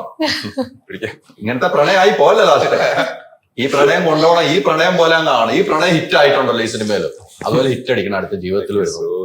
ക്ലാസ് കൊടുത്തേക്കാം. അപ്പൊ രണ്ടുപേരും കൂടി ഒരു പാട്ട് പാട്ടെ. എനിക്ക് എന്താ പറയണ്ടേ? ആലപ്പുഴ അത് വരികൾ എഴുതിയ പുള്ളിയല്ലേ? വരികൾ ആലപ്പുഴ മുല്ലയ്ക്കല് ആലപ്പുഴ മുല്ലക്കില് മുല്ലപ്പൂ മണമുള്ള പെണ്ണിനെ കണ്ടേ ഞാൻ, മിന്നായം പോലോരാ പെണ്ണിനെ കണ്ടേ ഞാൻ. ആലപ്പുഴ മുല്ലക്കില് ആലപ്പുഴ മുല്ലക്കില് മുല്ലപ്പൂ മണമുള്ള പെണ്ണിനെ കണ്ടേ ഞാൻ, മിന്നായം പോലോരാ പെണ്ണിനെ കണ്ടേ ഞാൻ. തിരുമല പട്ടത്തിയോ വട്ടപ്പള്ളി മുഞ്ചത്തിയോ പൊടിമുല്ല ചായത്തിയോ ആരാണെന്നറിയില്ല തന്നിന താനാനേ, ആരാണെന്നറിയില്ല തന്നിന താനാനേ. ആലപ്പുഴ മുല്ലക്കില് ഭയങ്കര പാട്ടാണ്. ഇതിലോ എല്ലാ പാട്ടുകളും കേട്ടോ. പക്ഷെ ഇത്ര പാട്ടുകൾ സിനിമയിൽ കൊണ്ടുവരുന്നത് തന്നെ അത് സിനിമയിലൂടെ ഇങ്ങനെ യാത്ര ചെയ്യുകയാണ്. ബാക്ക്ഗ്രൗണ്ട് സ്കോറില്ല, പാട്ടിലൂടെ സിനിമ യാത്ര. അപ്പൊ അതുകൊണ്ട് നമ്മളൊന്നും ബോറടിപ്പിക്കാത്ത സിനിമ, ബോറടിപ്പിക്കാത്തത്. എന്തായാലും സൂപ്പർ സിനിമ. ഇനി പ്രേക്ഷകരാണ് വിധി എഴുതേണ്ടത്. പ്രേക്ഷകർ ഏറ്റെടുക്കാവുന്ന സിനിമ. ഞാൻ പറഞ്ഞില്ലേ, ഇത് ഒരു അച്ഛൻ മോൻ ബന്ധം, ഒരു അമ്മയും മോളുമായിട്ടുള്ള ബന്ധം, അതിലപ്പുറം ഒരു നായകനും നായികയുമായിട്ട് എന്തൊക്കെയാണ് ഒരു പ്രണയം, ഏതൊക്കെ രീതിക്കാണ് പ്രണയം. 7 തലങ്ങൾ പ്രണയത്തിനുണ്ടെന്ന് നമ്മൾ ആരും കേട്ടിട്ടില്ല. ചില ആൾക്കാർക്ക് അറിയാം. ഇല്ലെങ്കിൽ ഈ സിനിമ കണ്ട 7 തലം ഏത് രീതിക്കാണ് പ്രണയമെന്ന് കാണാൻ പറ്റിയ, ഫാമിലി ആയിട്ട് കാണാൻ പറ്റിയ സിനിമ എന്ന് വേണം എനിക്ക് ഈ സിനിമയെ പറയാൻ. കൽബ് എല്ലാവരുടെയും കൽബായി മാറട്ടെ, സൂപ്പർ ഹിറ്റ് ആകട്ടെ. ഇതിന്റെ ആഘോഷം വീണ്ടും ആഘോഷിക്കാൻ മുകളിലിരിക്കുന്നതാണ് നമുക്ക് ഭാഗ്യം തട്ടെ. ഒത്തിരി സന്തോഷം. Thank you. Thank you.